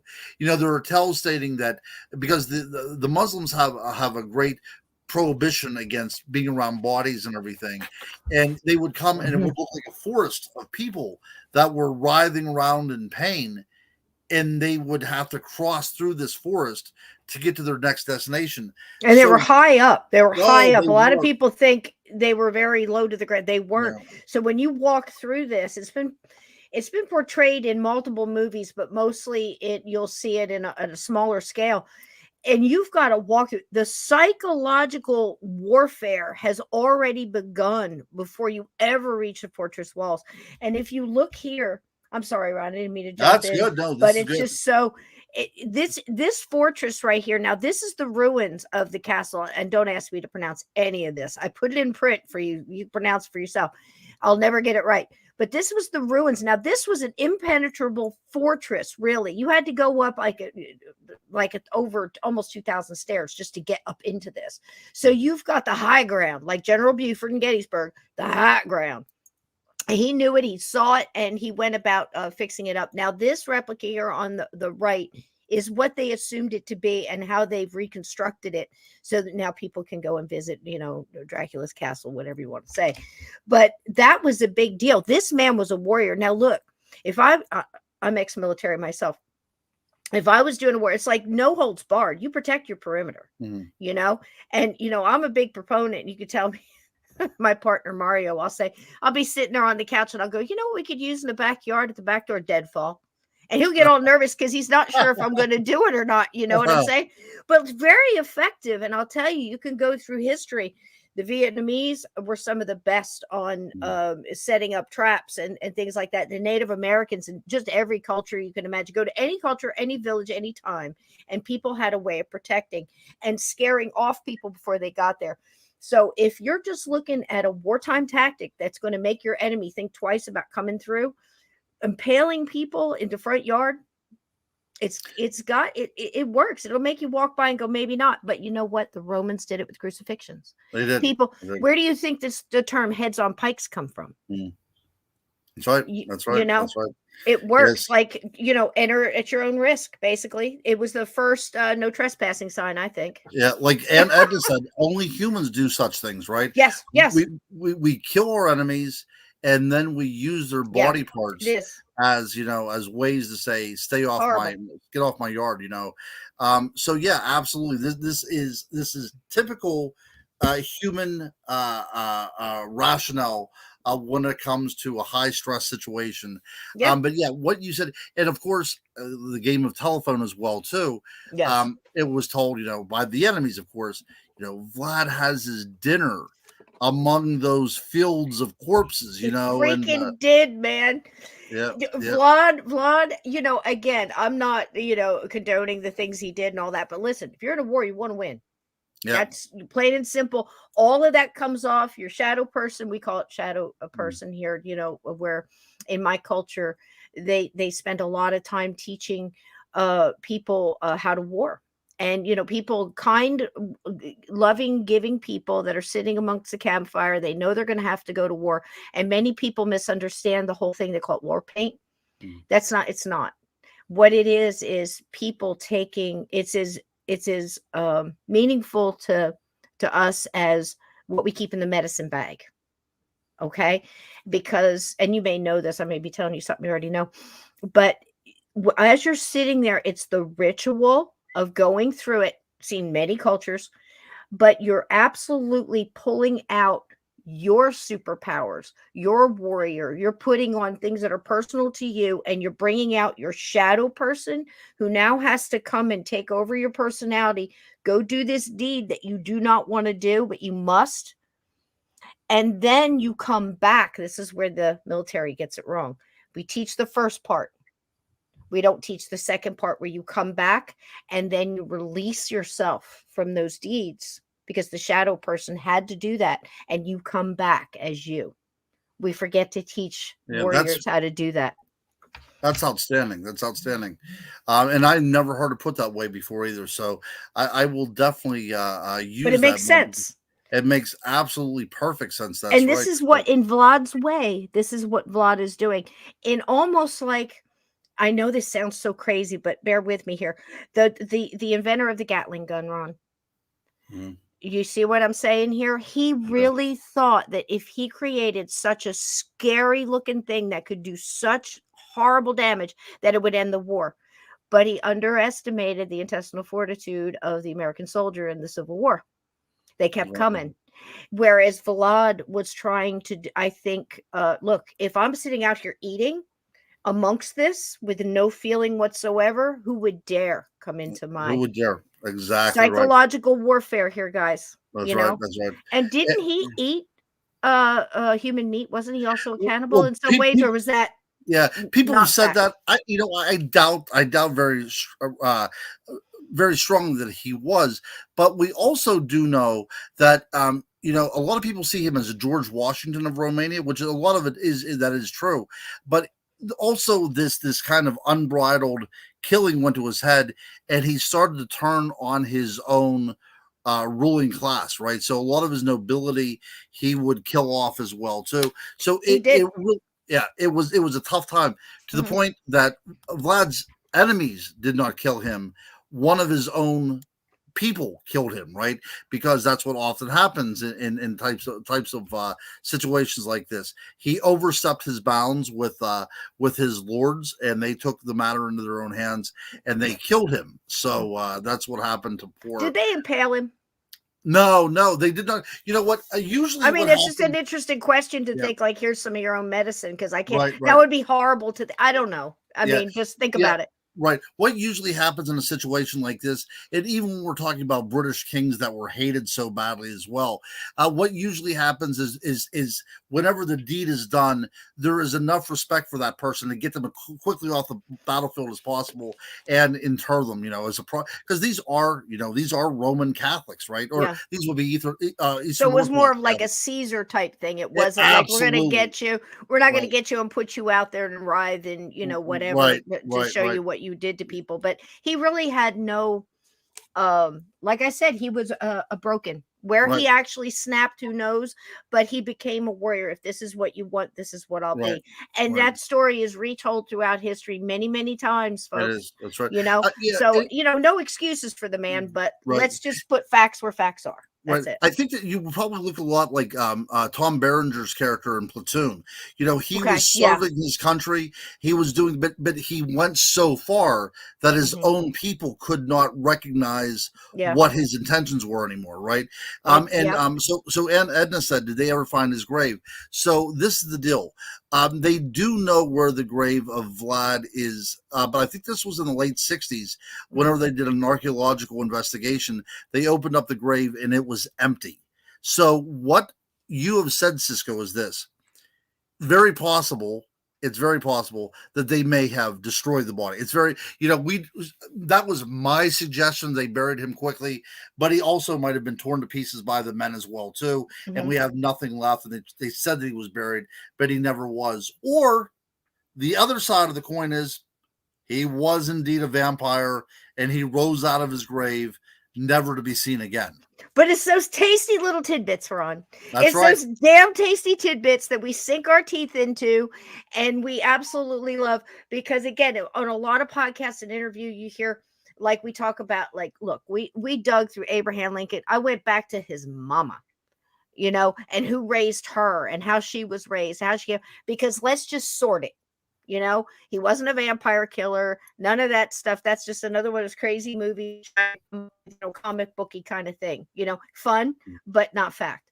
And, she died drinking sour milk because she was helping. Do you know this story? No. Oh my God in heaven. They tried to say she was a vampire and all this. This is the story. She's one of those unfortunate people that got sorted, had to go live with friends and all that. So she was taken in by a nice family. She got lucky with another young lady, and they were basically servants learning how to keep a home, sewing things and, making stuff and farming. And she grew up very nicely. Her husband was a little bit of a drunk, Abraham's dad, and was gone a lot. Just a working guy that didn't stay home a lot. But that's where Lincoln learned to hate slavery, because he used to be loaned out to farms by his father without his, um, he didn't have any say in it. And his dad would keep the money and go do something for his shop or buy his liquor or whatever it may be. But the mother was so caring and kind that she went to go help cousins up the road, which was probably, 10 miles, who knows. And they were very sick. And the reason they were sick is because the cow had eaten this weed that's a poison Wow. that went through the cow and into the milk and poisoned the couple. And while she was there in care of this family, she drank the milk and also died. And Lincoln had to live with that and blah, blah, blah, blah, blah, moved on. But people took this story and somehow made it that she was a vampire. I don't even know how they came up with that, but that Wow. one had to just twist. But you go back and you grab the facts, and when you grab the facts, you start finding out how the character built on a young man, and then the man he become. Very much like Vaughn, not the same Yeah. story, but going back to see where did this happen. That's So right. that's what we do here, and this is beautiful. This is beautiful. This is Yeah, Yeah, go ahead. because what I always say is that none of these things that we talk about, whether it's Bigfoot or aliens or what have Hmm. you, it doesn't exist in a vacuum. They are part of the history in which they had developed, right? So all these things are meaningful in the culture in which they are present. That's why you have to understand the culture and the historical elements before you can really get to the basis. Because sometimes, people are demonized by our culture when in reality they were just doing their due diligence in a culture that was very barbaric to begin with. How about that? Yep. How about that? See, we're pulling out all the facts. I told you this chat was next level. Yeah, I they mean, are. they're They from are. around the world. We're pulling out all these facts. Well, would you like to? We can briefly talk about this twisted bitch if you like. No, sure. And actually, the cool thing Woo! about her is she does have Romanian lineage to Yeah. her. So it's Hmm. not like she's not out of the picture. So this is our favorite Elizabeth Bathory, right? So, Yes.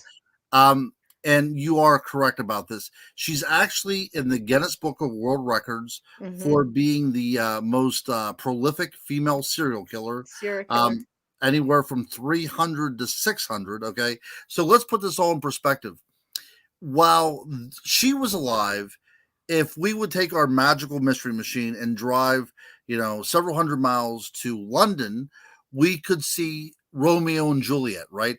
So she spans basically the time that Shakespeare's writing his later plays up to right before she died, right before he wrote his last play. So this is not ancient history. This Right. isn't going back there with the troglodytes coming out of the caves.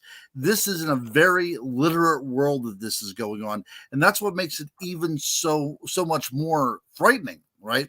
Hmm. So what did our friend Elizabeth what was she trying to do? So she had this obsession with youth.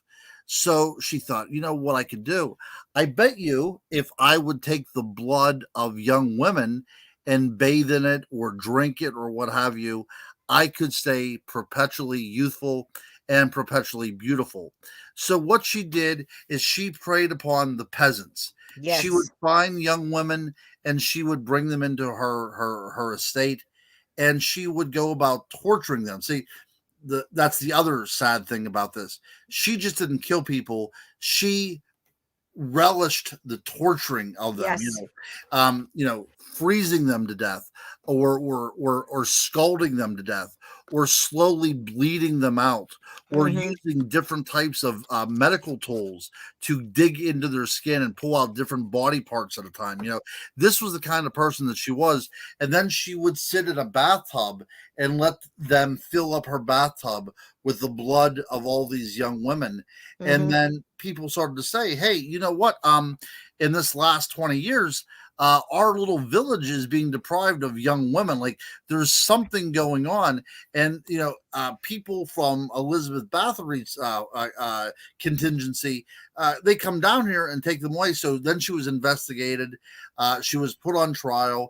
You can Hmm. actually read transcripts of her trial to see Yes. exactly how heinous that she is. And she was found guilty. And let me ask you, I'll ask the question here to the group. What do you think happened to Elizabeth Bathory?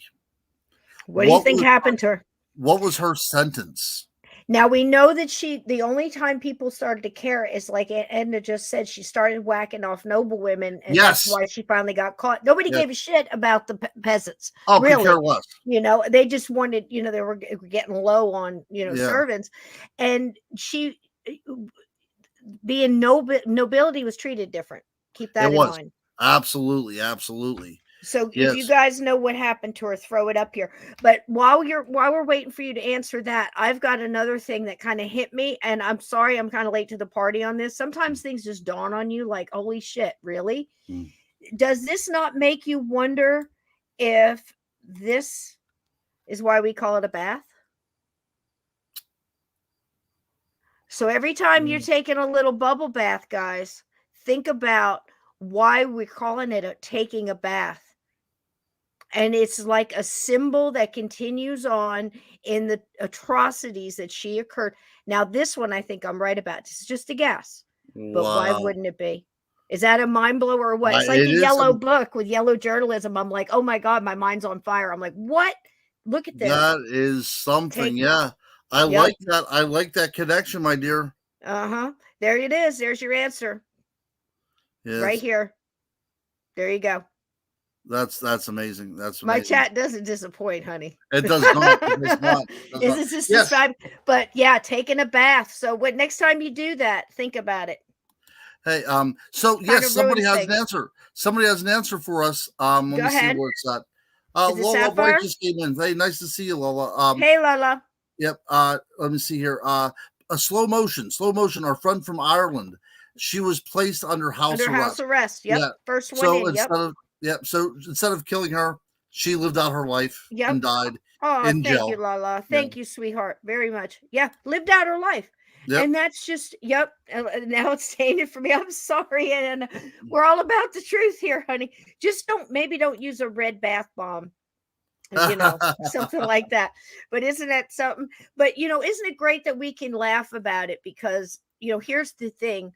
We're bringing out the truth. We're not making these people, heroes or whatever. We don't, we're just bringing out the stories and how the origin of the vampire's gone through. But you can't tell me that she didn't like go under the water and suck. She drank this blood. She did all of that. Oh God, just right. Yeah. And the other point that we have to look at as well too. Again, this was a woman who was abducting other women. So if she had the balls to torture these women to death, yeah, obviously she was also using them as her sexual servants as well too. Oh yeah, without a doubt. So these are some human beings are some deviant bastards. Oh, they are. And time has nothing to do with it. I've read letters from the Civil War. I'm real big on journals and stuff because I figure you get the truth from a lot, at least feelings. What was going on and around, and trying to get all that. It's amazing. Right. We've always been like this. We've always been like that, and now. And I know that we're going to probably close on these ideas of the different types of vampires out there. But one type of vampire is a sexual vampire that believes that they can take the force of somebody through the act of sexuality. Also, again, why virgins are huge, why children are huge, because there is a sect in Satanism and a lot of different magic. And I'm talking about the dark arts now. I'm not talking about you know what I'm saying. Your little wicked friend down the road, there is a life force grab. So it's kind of next level, a little bit extra from your energy vampires, which are absolutely true, because a lot of these vampires in the New York and the Atlanta and the, of course, New Orleans area are energy vampires and just share essence of energy from people who are consenting. And that's a big thing with them too. They're not just doing the blood thing, although there are people who do partake in that as well, and probably a lot more than they admit. But go ahead, Ron. Do you want to talk a little bit about the characteristics of vampires? I thought that would be kind of cool. I think that we should. And I will tell you, I can honestly not wait to be invited back on this show again. We've already been here about 2 hours. We are. It has flown by.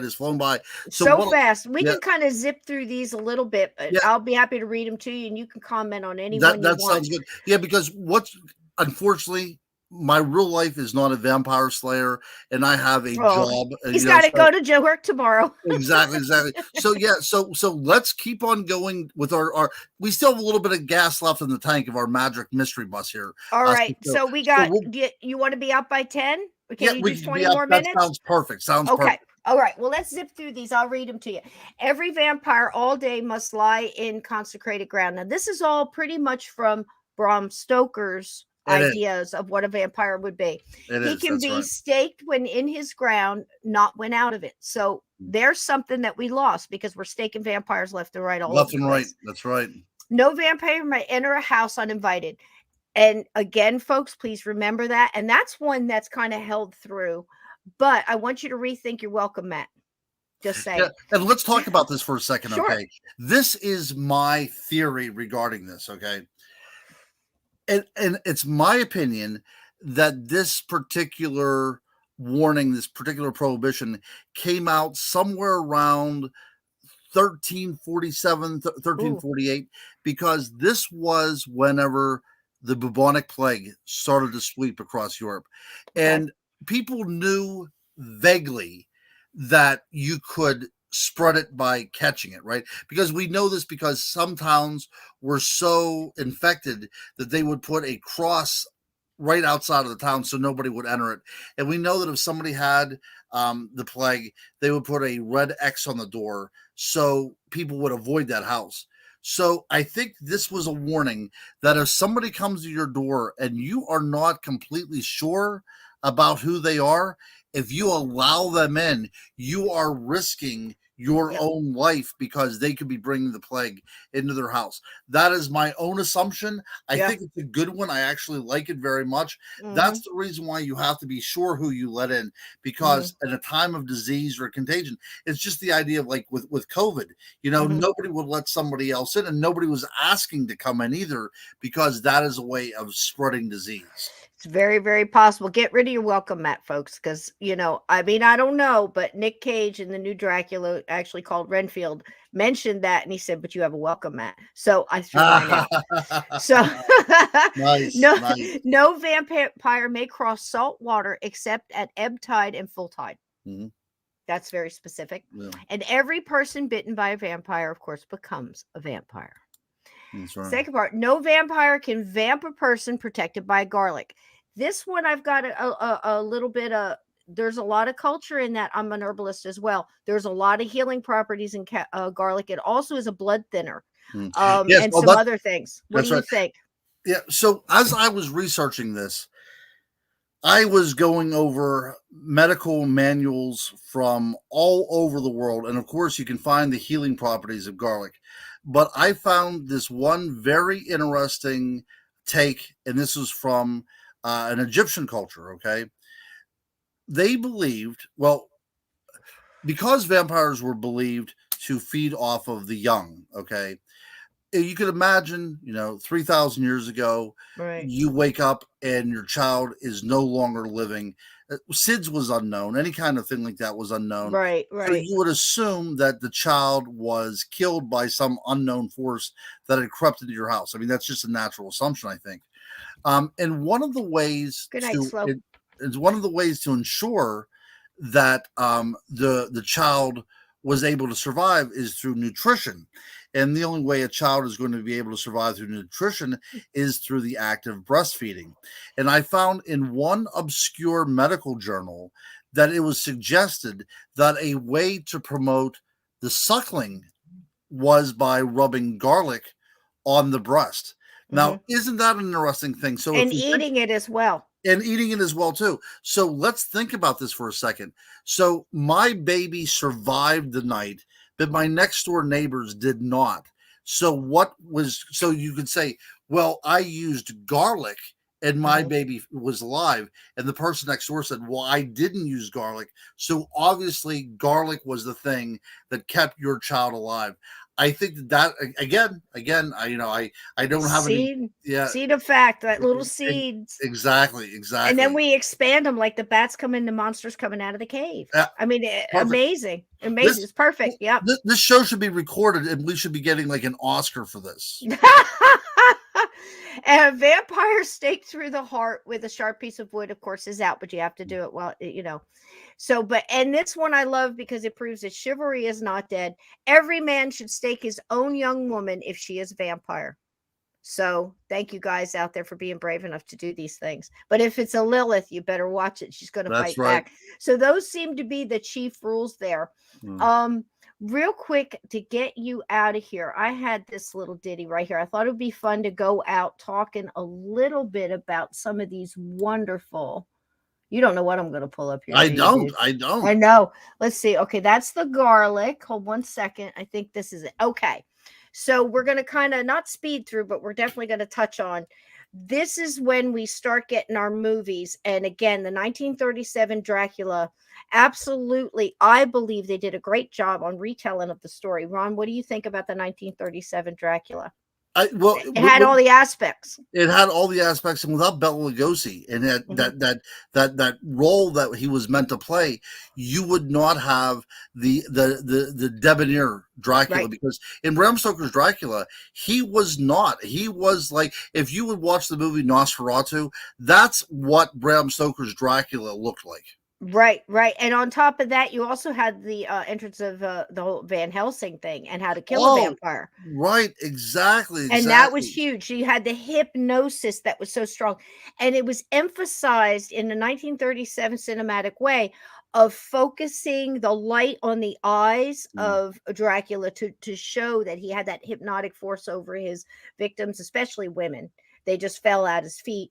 And the whole Van Helsing thing about how to fight the vampire, because it's not good to present a monster unless you show how to kill that monster. So we right. can leave the theater feeling like we're empowered again.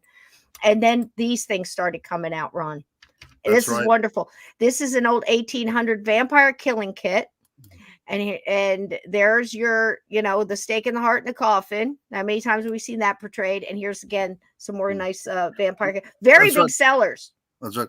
And just also to bring up about the stake through the heart. Now, remember, you're taking a very phallic object and placing it between the breasts and then penetrating the body with it, right? So we can see the sexuality even within the act of killing a vampire And stopping the heart, and stopping the heart. That's right. which is That's the right. thing of love and all this other and the life force. So I mean, there's so much there. I think Dracula and the whole vampire thing is so alluring to us because it is so deep. There's It's so deep. so many depths to it. So many The to levels. the So many actual levels. story, so many levels.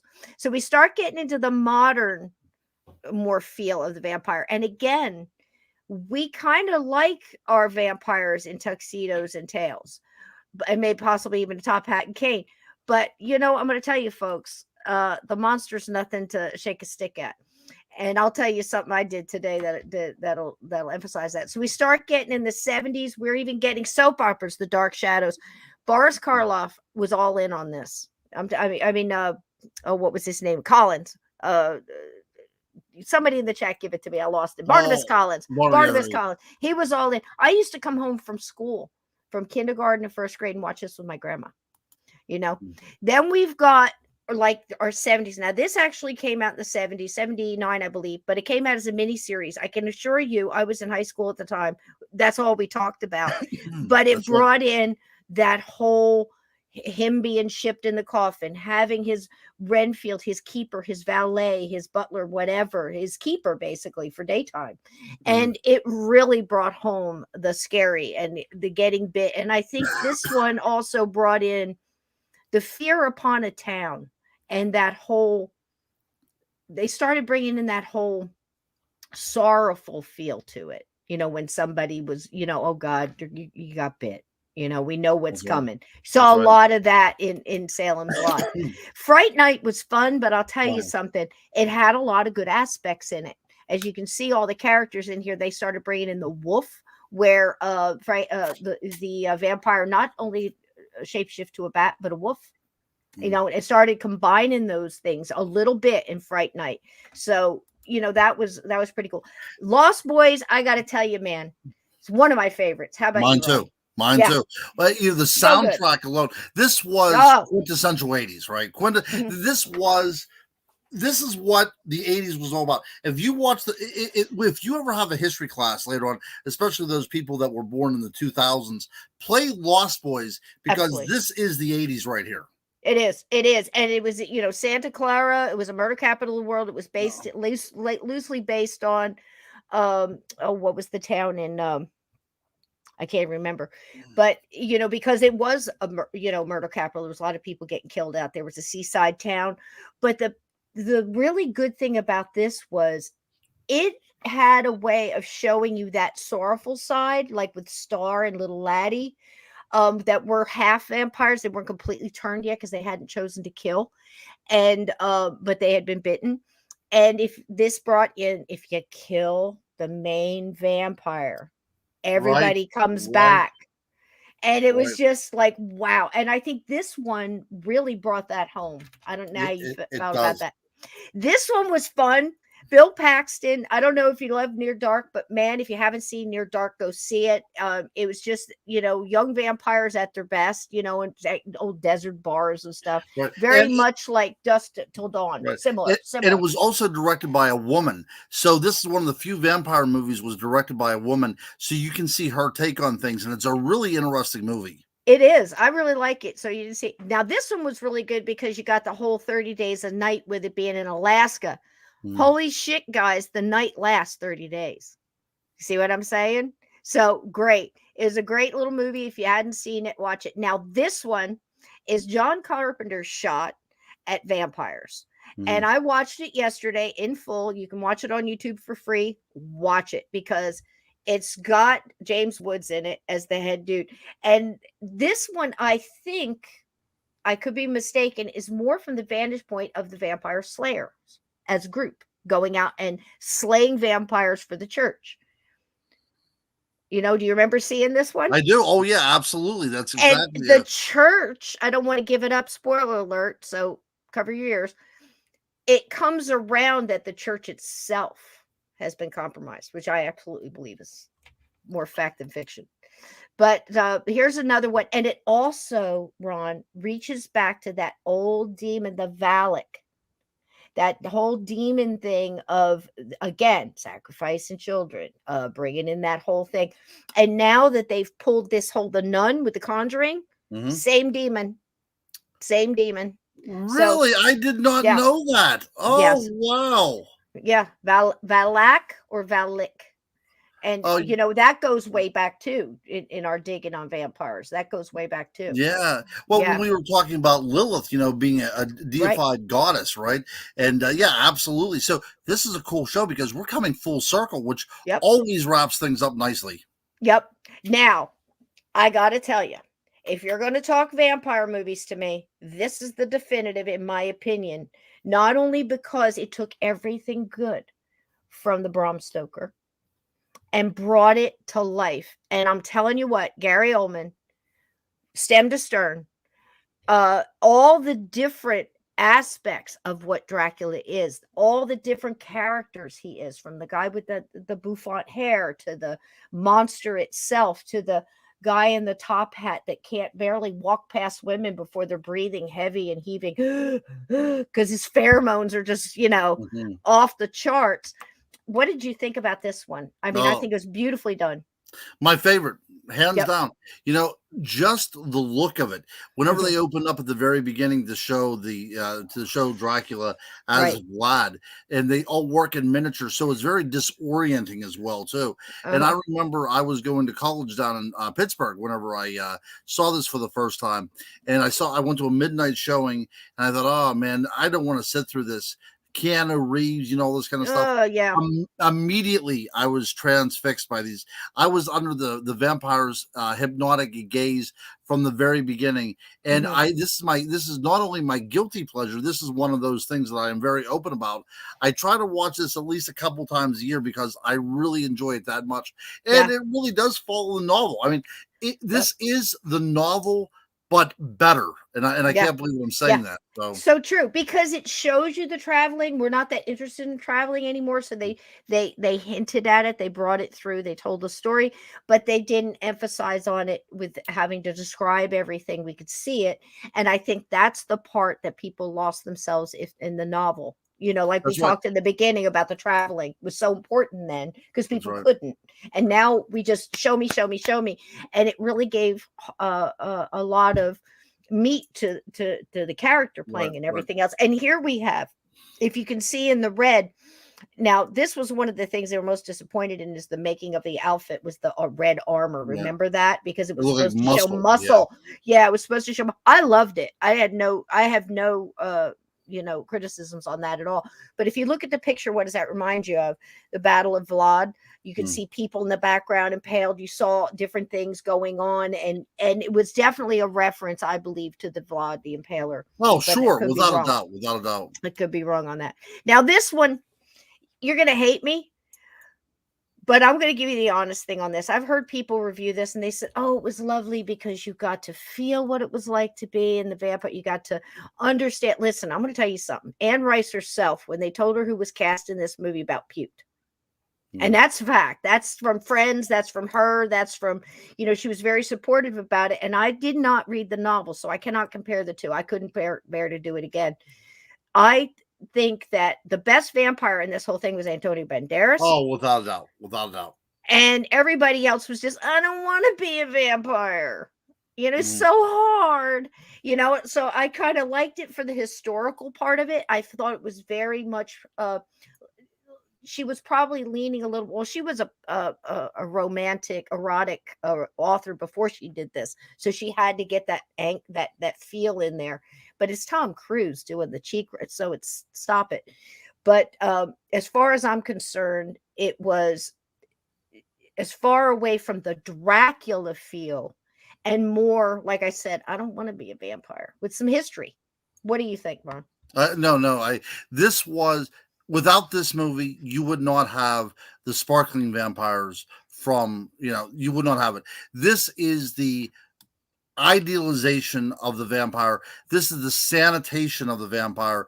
This is making them palatable to the culture at large. These are magazine idols that you hang up in your home. These are not the people you're afraid to invite in, right? Yeah. These are the sanitized vampires, right? Right. In my opinion, I will watch anything that Johnny Depp is in.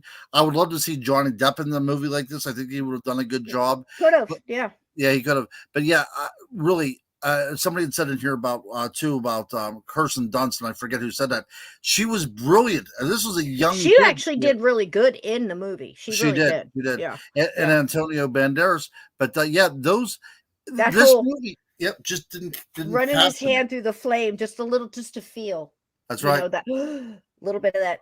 I mean, it's just it really. And he and Tiff, really brought that character to life as far as Yeah. being a vampire, and some of the other things as far as how they coerced people to be in their victims. But again, you really don't need much of that because the vampire has the hypnotic. You catch those eyes, you're done. You're done. So you didn't need all that.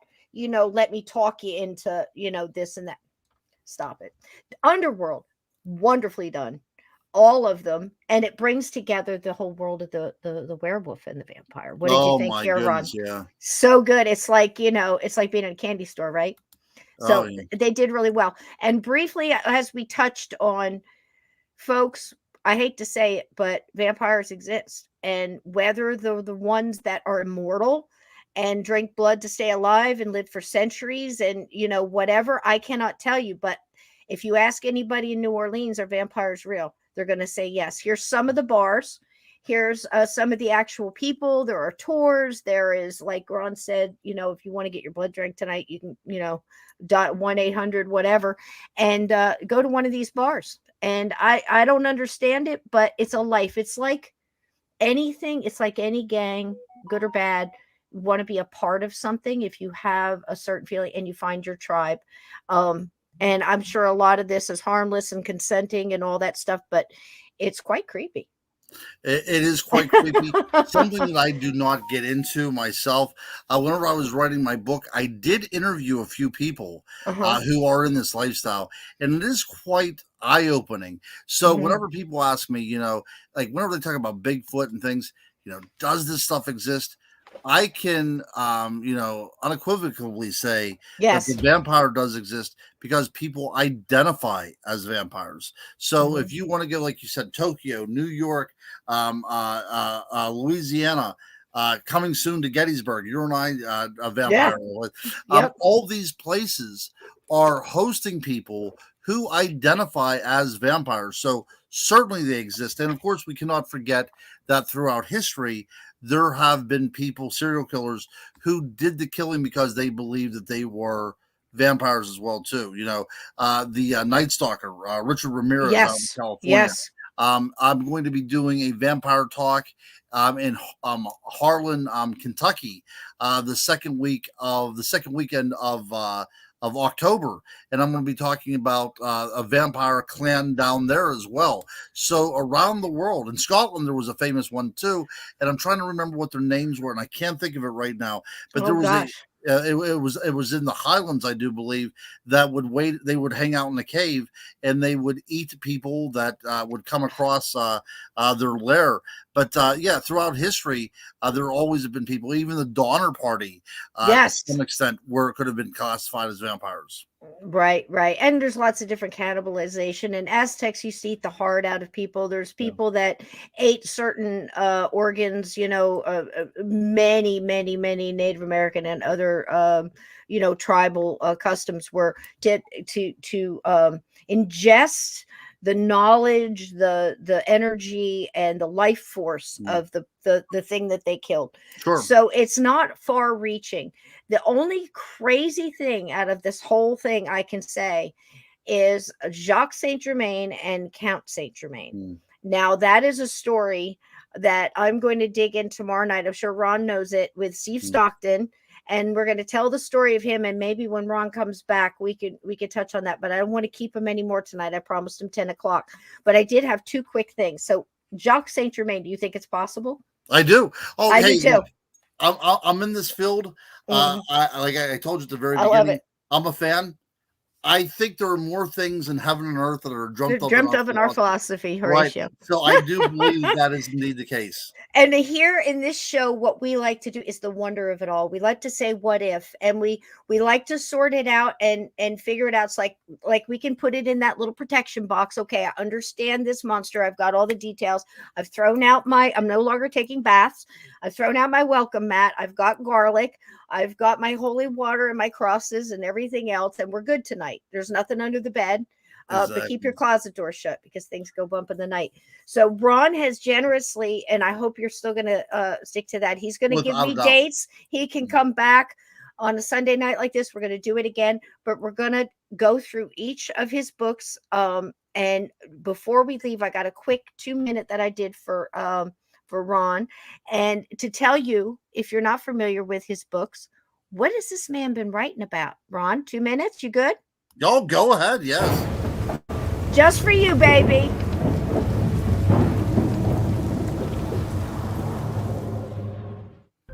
You don't get this treatment everywhere, do you, sweetie? I never get this treatment, ma'am. You do tonight.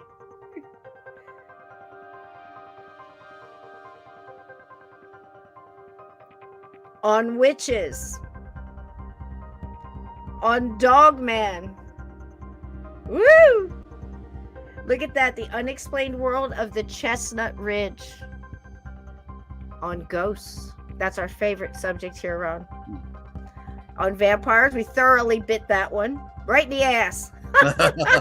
Haunted history. Look at that, of Westmoreland County, PA. On mermaids. Hey, mermaid out there. On fairies. Something I know very little about, Ron. So I'm eager to learn. The Tormented, the 10 Tales of Terror. On the Wild Man, Bigfoot, which I did see, Ron. I'll tell you one day. And look at this aquatic. I got to talk to you about that video when we come on. And the pack. Now, is this a fiction? That is a fiction. That is a novel. I love it. Yes. And another one, Roland the Dragon Slayer. Look at that. Another work of fiction. And I love this. I can't wait to hear about the Gypsy Heart Poetry Collection. You can get his books and find out about his appearances on Facebook, Ronald Murphy, Ronald L. Murphy Jr., Amazon.com, and the Crypto Guru on Twitter. We love you here, sweetie. Oh my goodness. I love you guys as well too. I cannot wait to get back. Now, what are we talking about next time around? Because, I'm going to Bigfoot. Just do it. and I'll tell Okay, you my Bigfoot story. I cannot wait. So I will get the magic mystery machine. I'll get it tuned up, get a change of oil in it, because necessarily we're going to have to visit other places. So, and there's plenty of room for all of your guests. I cannot wait. We'll load them all up and off we go again. Off we go. Is this not the best chat you've ever seen? Is this fantastic? Without a doubt. Without a You doubt. never got bacon chucked at you. I never have. No, I never have. Here's your last surprise of the night. Right before I came on, guess where I was? I was at the AFC. You damn Skippy, I did, honey. Oh, the last voyage of the Demeter, which was taken out of chapter 7, the captain's log, I believe. And it was fantastic. You are going to love it. You are going to love it. I've been doing vampires all week. I mean, this has been absolutely fantastic, but you're going to love it. It is very much a companion piece to go with Bram Stoker's Dracula. I'm looking forward to it. I was supposed to see it on Friday. Unfortunately, things didn't work out, but I plan on seeing it this week. I cannot wait. I will say nothing else other than the fact you are going to be pleasantly pleased. Get the big popcorn, get the big drink, kick back and enjoy, because somebody did it right. Somebody did it right. Cisco, thank you for being so kind to me. And the people that were listening in, all these great people, you have the best fans and the best listeners out there. Fantastic thank you for being so kind to me as well, too. So much bacon. So much bacon. This is my first foray into the world that Cisco presides over, and I'm so glad that I was able to come in and spend the night with you guys, and I cannot wait to enter again. This has been wonderful, huh? It's been wonderful. So much fun. Thank you for taking the extra time. Thank you to your family, the lovely family, which I got to meet. Thank you for their time as well, letting you do, having this time with me, rattling on. But man, I think we hit it, and I hope you didn't feel rushed. I hope you felt like you had time to breathe and, and get everything in there.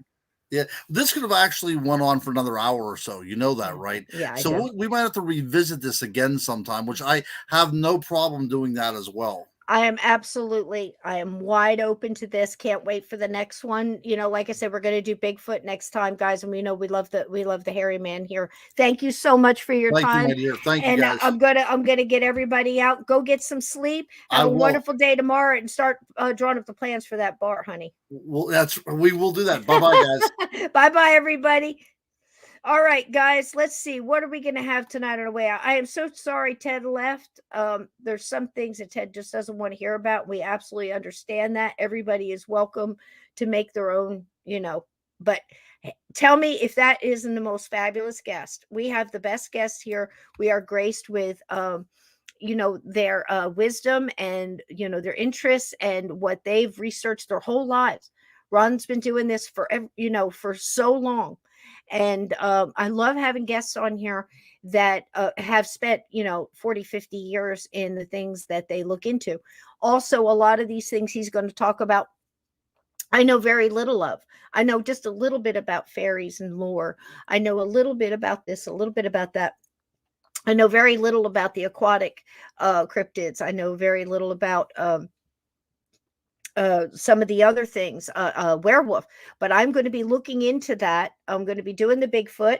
We're going to bring him back once a month, more if he wants, and just absolutely enjoy this new friend that we have. And I want to give him all the airtime he could possibly ever want, and just make him feel welcome.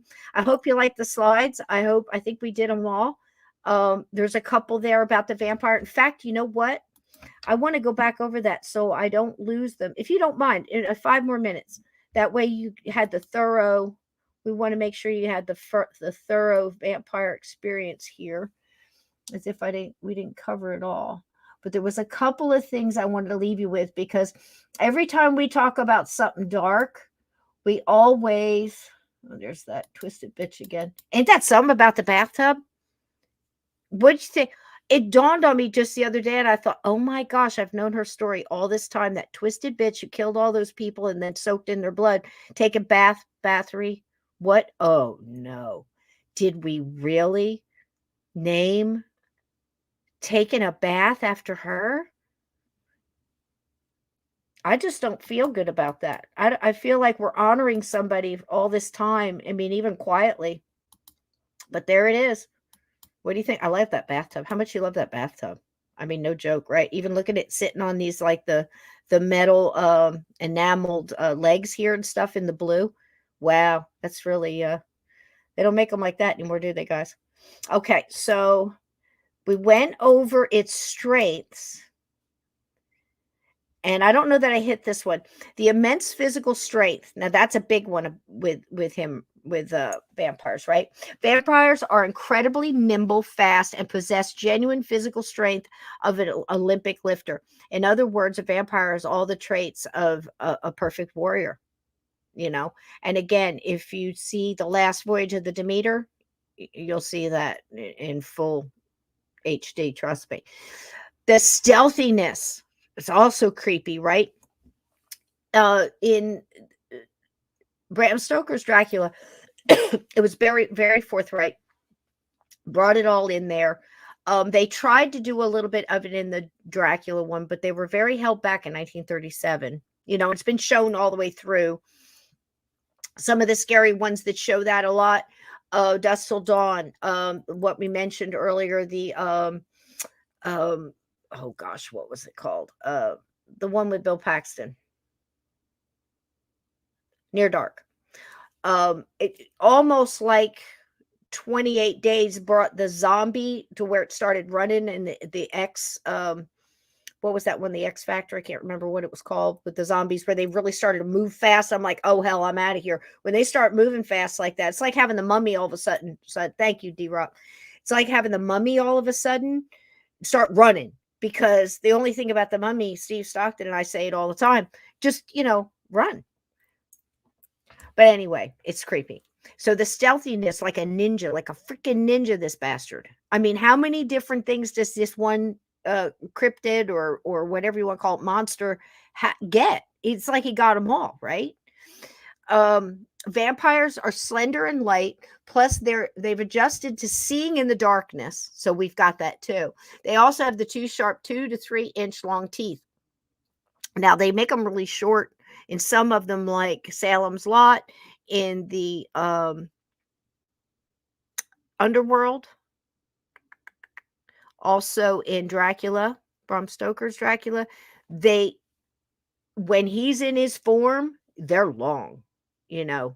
I mean, and that's something I think we've lost, because it's scarier rather than sexy. So I think that they've changed that to fit the form of the twinkly, sparkly vampires and the Interview with the Vampire, kind of look. You see what I'm saying? Because the way the other monster looks, there's nothing intriguing about it. There's nothing alluring.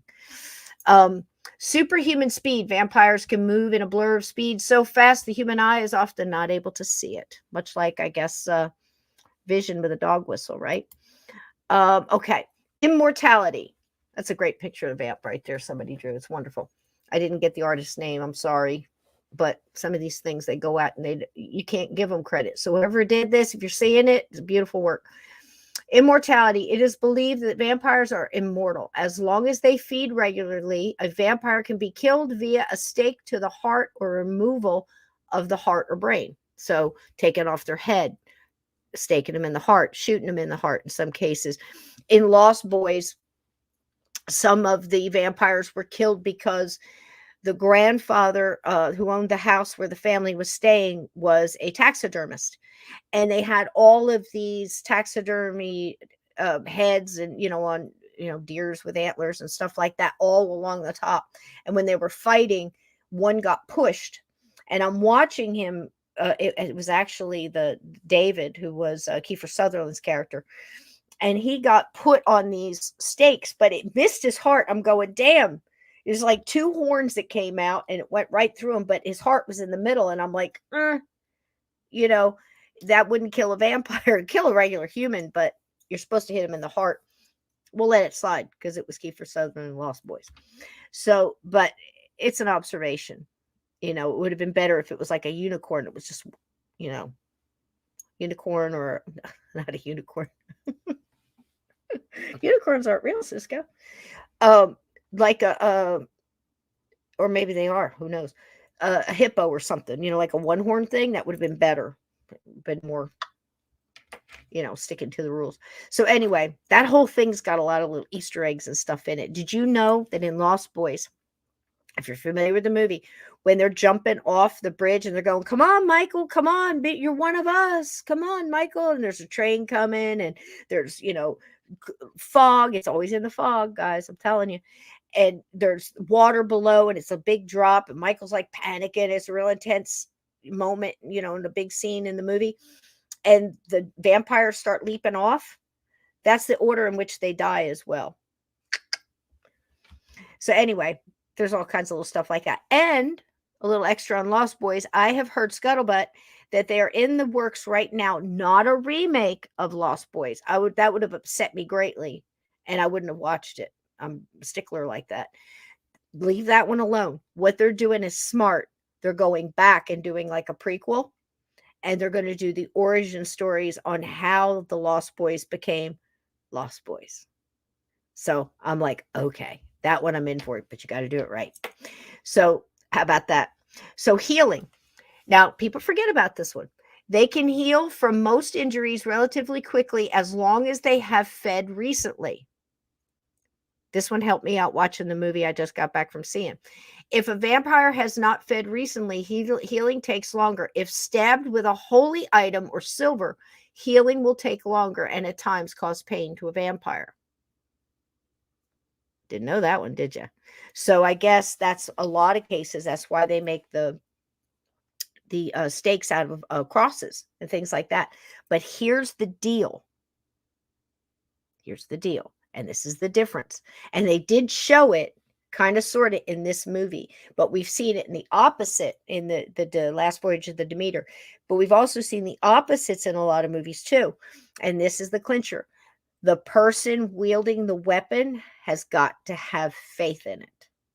The intent is everything. The faith and the belief in the object is everything. If not, and you don't believe in it, you might as well throw a slipper at it. How many times have we said that on this show? Senses. Vampire senses are on par with those of the shifters. They are able to see, hear, and smell with great skill and ease. Okay, now this is the garlic one. And it's going to back up everything Ron said. Religious items or locations. A vampire will feel repulsed by items which hold a belief or religious what the heck is that word? I probably wrote it right. A religious connotation to them. Sorry. I can't read my own script here. The bearer of such an item must have true belief in it for it to work. There we go. Holy water. It will cause massive damage to the flesh of a vampire.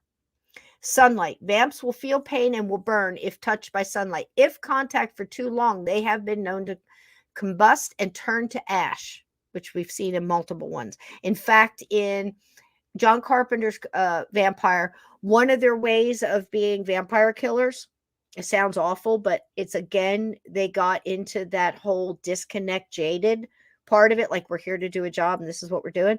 So they would use this Jeep with a winch on it. And it had a harpoon at the end of it. And they would shoot the vampire, go in during the day while the nest was asleep. The nest, isn't that awful? And they'd go in and get him and shoot him with this. And then they'd yell, "Okay, pull him." And they'd pull him out in the sunlight and they would burst into flames and just turn to ash. And, so again, it's brought into a lot of different movies that way. And it was used in the last one in the Demeter as well. Garlics, vampires and garlic. I loved Ron's take on this. The vampires and garlic has to do with acetylene, which is also the healing part of it. So for those of us that have talked about eating raw garlic, again, you can eat it in your stew. You can eat it in the sauce. You can put it on the spaghetti, whatever. If you're cooking it, that's fine. It still has properties. It does not have the same healing properties if you cook it. Once you heat it up, you're burning out all the stuff that heals you. So raw garlic we're talking about has the acetylene. Remember I told you chop it, wait 7 minutes, cut it again, and you've doubled the healing power in the acetylene, and then you intake it or put it where it needs to go to heal. So garlic, vampires has to do with acetylene, the major sulfur compound that is released when the garlic clove is cut. Many cultures have long believed in the extraordinary powers of garlic. From ancient Egypt to Romania, garlic has been used as a natural insect repellent, a natural antibiotic, and oh wait, I'm sorry, I can't read. This thing is right in front of it. Where'd it go? Okay, and okay, to ward against other pred- predator predator natural evils. Wow, predator. Wow, okay. So I guess predators that are coming after you and they're evil. So how many different cultures can't be wrong, right? Okay, we talked all about this. We talked about how about that kit, man? That's crazy. I wonder what's all in those little bottles. Probably like, garlic, salt. Wow. And again, so many movies. Now the kits sell for, gosh, especially the antique ones. So some of these are going back to like the early 1800s. I mean, I saw one that was 1785. I mean, what in the heck is going on, right? Oh, is it? I am I am Legend. Very cool. I hadn't read that one. I think I saw the movie. It's not the same, is it? Okay. And again, getting into this, but this one was awesome because it had so many different characters in it. Um, if you don't know about Dark Shadows, you can get the whole thing and watch it through. This man really put his heart and soul into it, and it was really something back in the day. I think the iconic scenes in here again, the kid trying to get in the window, let me in, and scratching on it.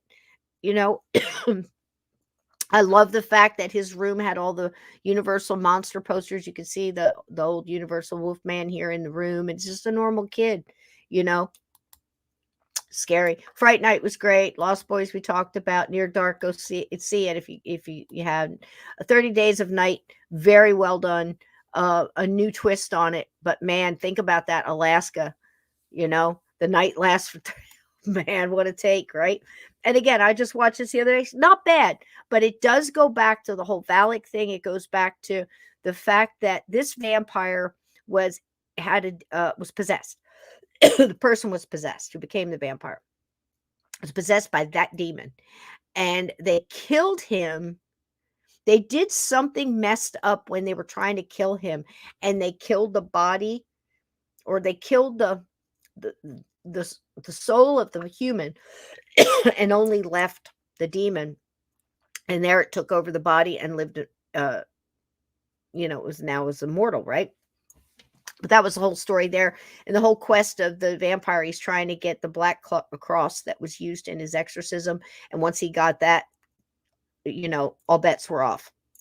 Nothing was going to work against him anymore. He could walk in the day, he could do all kinds of things, but understand that there's always rules that work on regular everyday vampires that will not work on head vampires or master vampires or originals. You'll hear that a lot. So weird. And here he is on the ceiling, which is always something very creepy to me. Them climbing up the tall buildings or crawling up the walls. Just anything. Sorry, I didn't mean to hit the mic. Anything that's not something that we can do very easily. Except you watch those parkour people and they're, it could be vampires too. Who knows? But again, I highly recommend this one. There was something in this I wanted to show you. I know we try to be so thorough here, but watch this part again. Let me show you this one part.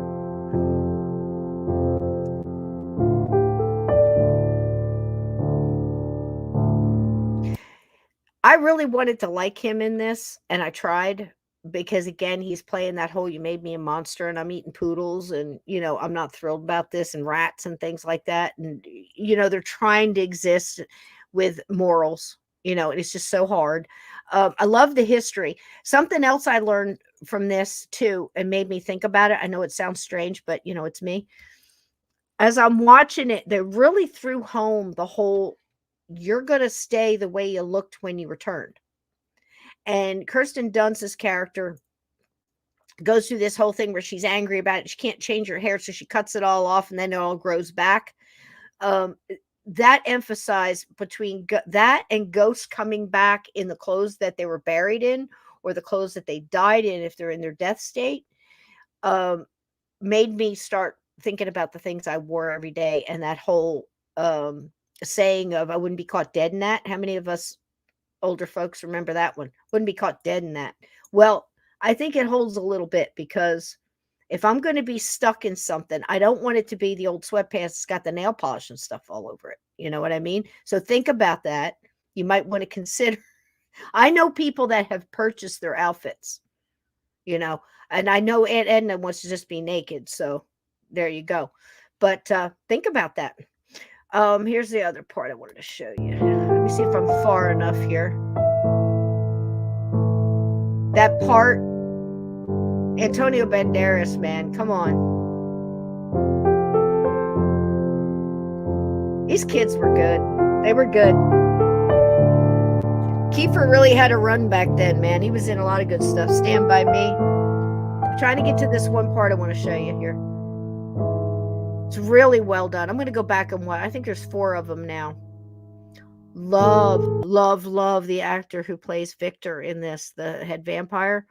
Oh gosh, I can't remember his name now. He's a British actor. He's wonderful. He was great and Still Crazy, if you've ever seen that one. Here it comes. I want you to pay attention now. Look behind him. Don't look at him, although he's gorgeous in this, and the outfit and everything. I'm sorry, I'd have gone with him. And I would have loved him right up until the point where he started, licking the bloods off a knife and turned into the monster thing. And I might not have liked the one that, kind of stood up. But if Gary Oldman stayed like this, hey, let's talk. Okay, so watch the girl in the background. Little things that you miss. His pheromones are so strong. Look at her face. She can hardly breathe.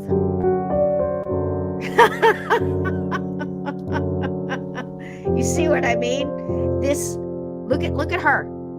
Look at the lust.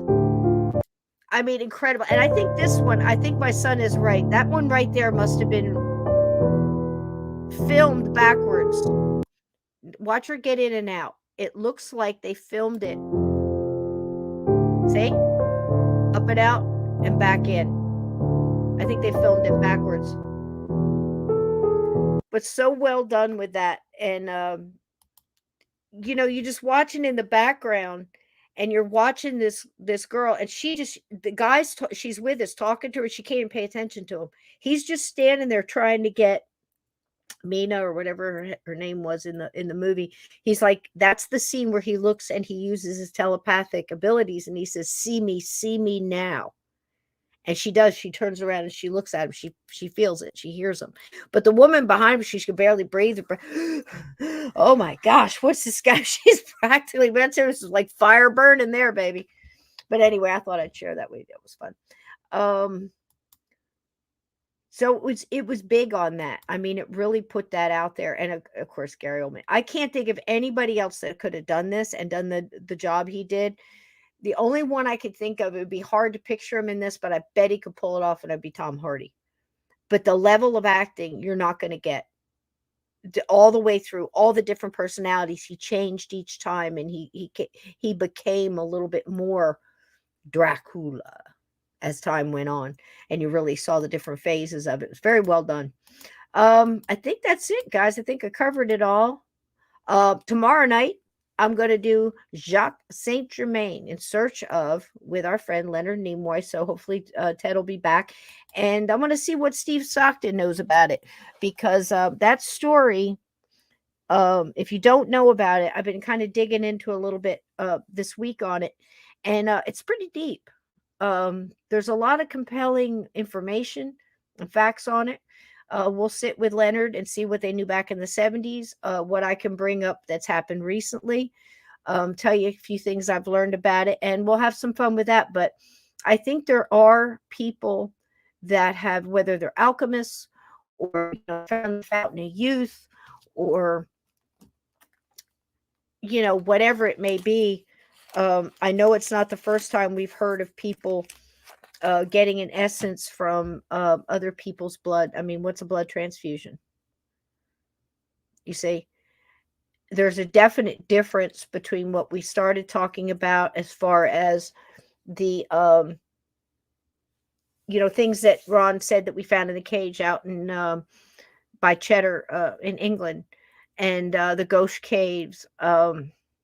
It's very important to understand going back to those times.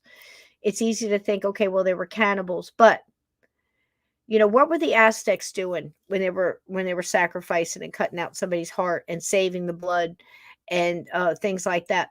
Of course, that doesn't mean that they are the monsters that we have thought a vampire to be. But I think it's important with all of this adding more water to the soup. Companies come and add more water to the soup, right? Over time, I don't want to say it's watered down, but it's definitely dispersed, and people have added their own ingredients, and we've lost some of the main ingredients. And going back and looking at this and thinking about, not so much were the people we talked about from thousands of years ago vampires, but if they're cannibals and they're trying to eat others or other animals, even to receive their life force, their knowledge, and you start getting into that kind of thing, I think you are starting to get into that vampire mindset. But you're definitely not talking about the immortal monster that a vampire is. I think if you spoke to the people on the streets now that go to those clubs and live that lifestyle, I think you would be surprised at how some of them,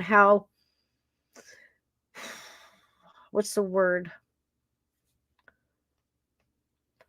Rational they speak, and how calmly they talk about the things that they do and why, and how much their body changes when they don't partake in it, how they change, how their life force goes down.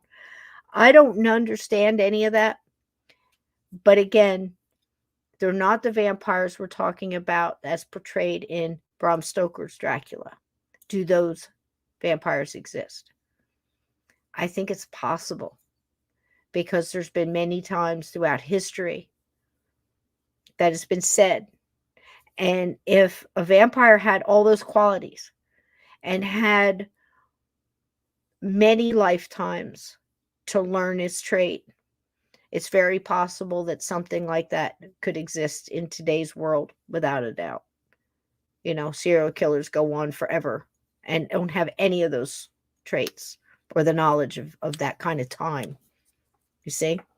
They would have money. And I think that's one thing that Interview with a Vampire, and again, not to diss it, it's what you like. It's what, grooves you, I can't watch American Horror Story because I think it's horror porn. I really do. I think they take some of the most awful stories in our human history and twist them. They don't even tell them correctly. And it's just all this slasher shock kind of stuff that's unnecessary, and they don't even tell the story right. Tell the story and then start, if you want to add some stuff to it to make it more visually effective, fine. But we see that in the paranormal all the time. Most of the people in this chat like stuff like In Search of and Sightings and Ghostly Encounters to just tell the story like it happened.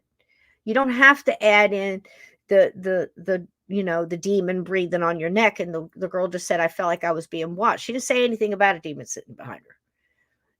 Again, just tell the story. And I think that's what I'm saying tonight with digging back to get these facts. What Ron said about the monsters coming out of the cave, the bats coming out of the cave, all of these things going back. Think about that. Going back to caveman days. Is it possible that our superstitions could last that long? I think so. I think it is possible. Some things are ingrained in our memories and our DNA and our storytelling. That's why storytelling is so important in so many cultures. But unless you're doing it for entertainment and it's fiction, see, for people that are trying to learn. We wanted to know the facts. And tonight we got an awful lot of facts. You got some great movies if you want to watch them. I highly recommend, if you're going to go and see a movie out there, and you want to put your money, I'll tell you what, The Last Voyage of the Demeter is worth it. Go see it. It is what you think. And it is, the seventh chapter of Bram Stoker's. I believe the chapter is called The Captain's Log. And it is about the travels. It's just like, oh man, when you hear the way they put it out there, it's like, well, the ship is coming out of Romania. It's headed toward London, and it's carrying 50 crates that are secretive and from one person, and it doesn't have, what's going on. And he's paid an awful lot of money to have this stuff moved to London. So the whole crew goes, okay. And it goes from there. So amazing. It really does stick to the evolution of Dracula monster while he's being moved, and what happens during those times, and how he travels. And very much reminded me of Salem's Lot in that way, because that's a big deal in Salem's Lot. Who's in the antique shop? Why is there so much secretive? What's all these boxes about? That kind of thing. But on a very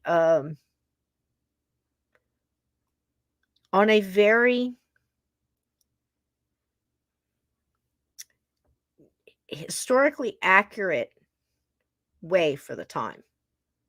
You really get the full feeling of being on a ride, and I was not disappointed.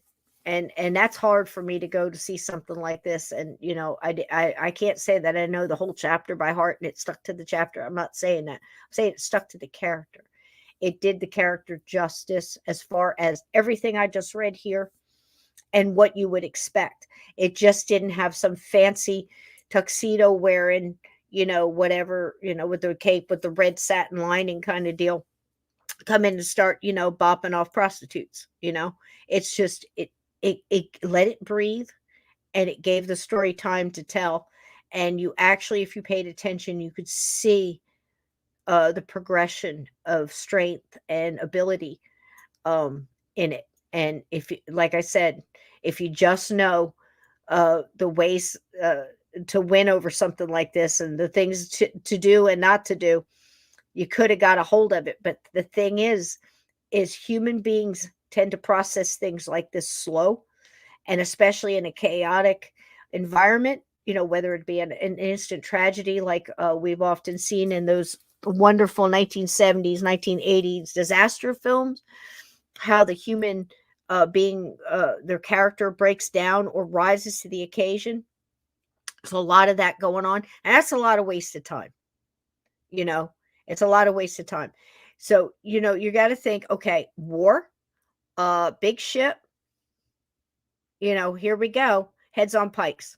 It's just, we want to win this. There's no time to bicker and talk about feelings right now, but there's always that when you have a group of people. So again, it wastes a lot of time. Remember that if you're ever in a disaster, we don't have time for this shit. Think of a great thing I always use is General Lee talking to Jackson after he just got done, parading around Cashtown or whatever, signing autographs and doing selfies and stuff with the girls in town, and getting his feathers polished or whatever.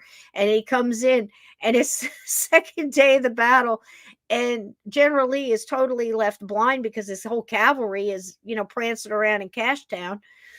And the dude walks in, and he walks in the middle of this big convergence of all these, almost the entire Union army, and pretty near the whole Confederate army, all converging on the small town of Gettysburg. And this dumbass comes, trotting in, hears that the general's a little hot under the collar, and he goes and shows up and says, General, I hear that bad things have been said about me, and you're upset. If you just want me to, I'll just resign right here if you think I'm no longer fit to, to lead. And generally, in all his wisdom, looks at him because we don't have time for that. We do not have time. This is war. We ain't got time to hear about your feelings. We're going to sort this right now, and you're going to go out there and you're going to do this, this, and this. And he comes back and he says, but General, if you know, no, we don't have time. And that's what should be done in a chaotic situation like being on the ship with a vampire who's pissed and hungry. So just so you know, if you learn nothing else tonight, take that with you. We don't have time. We got to sort this. We got to go full Vlad the Impaler on these son of a guns. Start sharpening sticks. That's all I'm saying. So anyway, I love you guys. Thank you for coming in here. Sorry we had the problems in the front, but I could not let it go without the chat. When I looked at the StreamYard and I was opening with the intro, everything was here except they said that we had 0 people and there was no chat. There was nobody in the chat, and I could look over at YouTube and I could see the chat just rolling. Everybody's in here saying hello to everybody, and the only thing I could think of to do was to go back out and reload it. And when I did, the whole show wasn't even there. So what happened, I don't know, but quite possibly. Don't think I didn't think about this. I'm just going to throw this one down at you. And then we'll play a little video and we'll get out of here. Quite possibly, while I was at the movie, I was sitting in second row center. And the whole time I was thinking about all of these abilities and the abilities that he had to control electronics, which you don't see a lot because a lot of these movies are back in the old times. So they don't show you a lot of that, but they'll show you in the newer ones, just like a ghost. And the abilities to mess with frequencies. So I'm figuring that old Dracula himself came in here and wiped my entire StreamYard because they knew we were going to do this show and we are going to be telling the secrets. So nothing like, stuff like that's happened on this show before. So we can't say it didn't happen. I love each and every one of you. I didn't get to see all the chats that you put up here. I'll go through them later and try to get these questions. We're going to have Ron back, Bigfoot tomorrow night.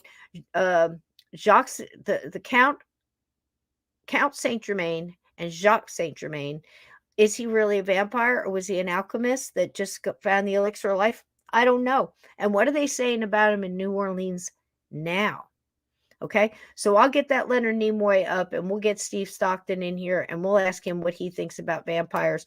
It's been absolutely lovely to have you here tonight. And I thank each and every one of you. Please hit the like on the way out. Thank you so much, everybody, for the super chats. Ted, I'm sorry that you left. I don't know what upset you, but I know sometimes we get into the gross stuff. Ted doesn't like that, and that's just fine.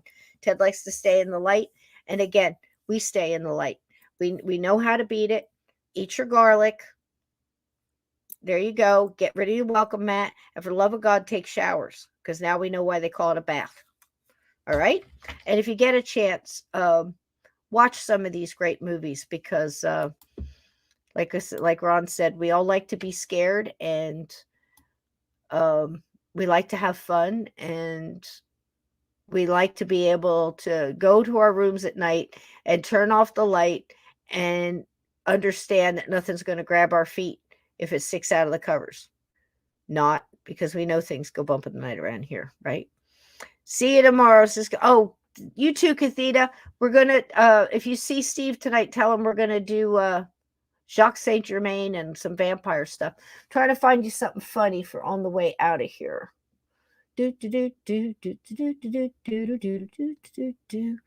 All right, how about some fun? I'm trying to find a specific one for you guys. Thank you guys for being so kind to each other in chat too. Some of the things we talked about tonight were not pleasant. I understand that, but not everything is pleasant in the old horror world. Am I right? So here we go. Some laughs on the way out.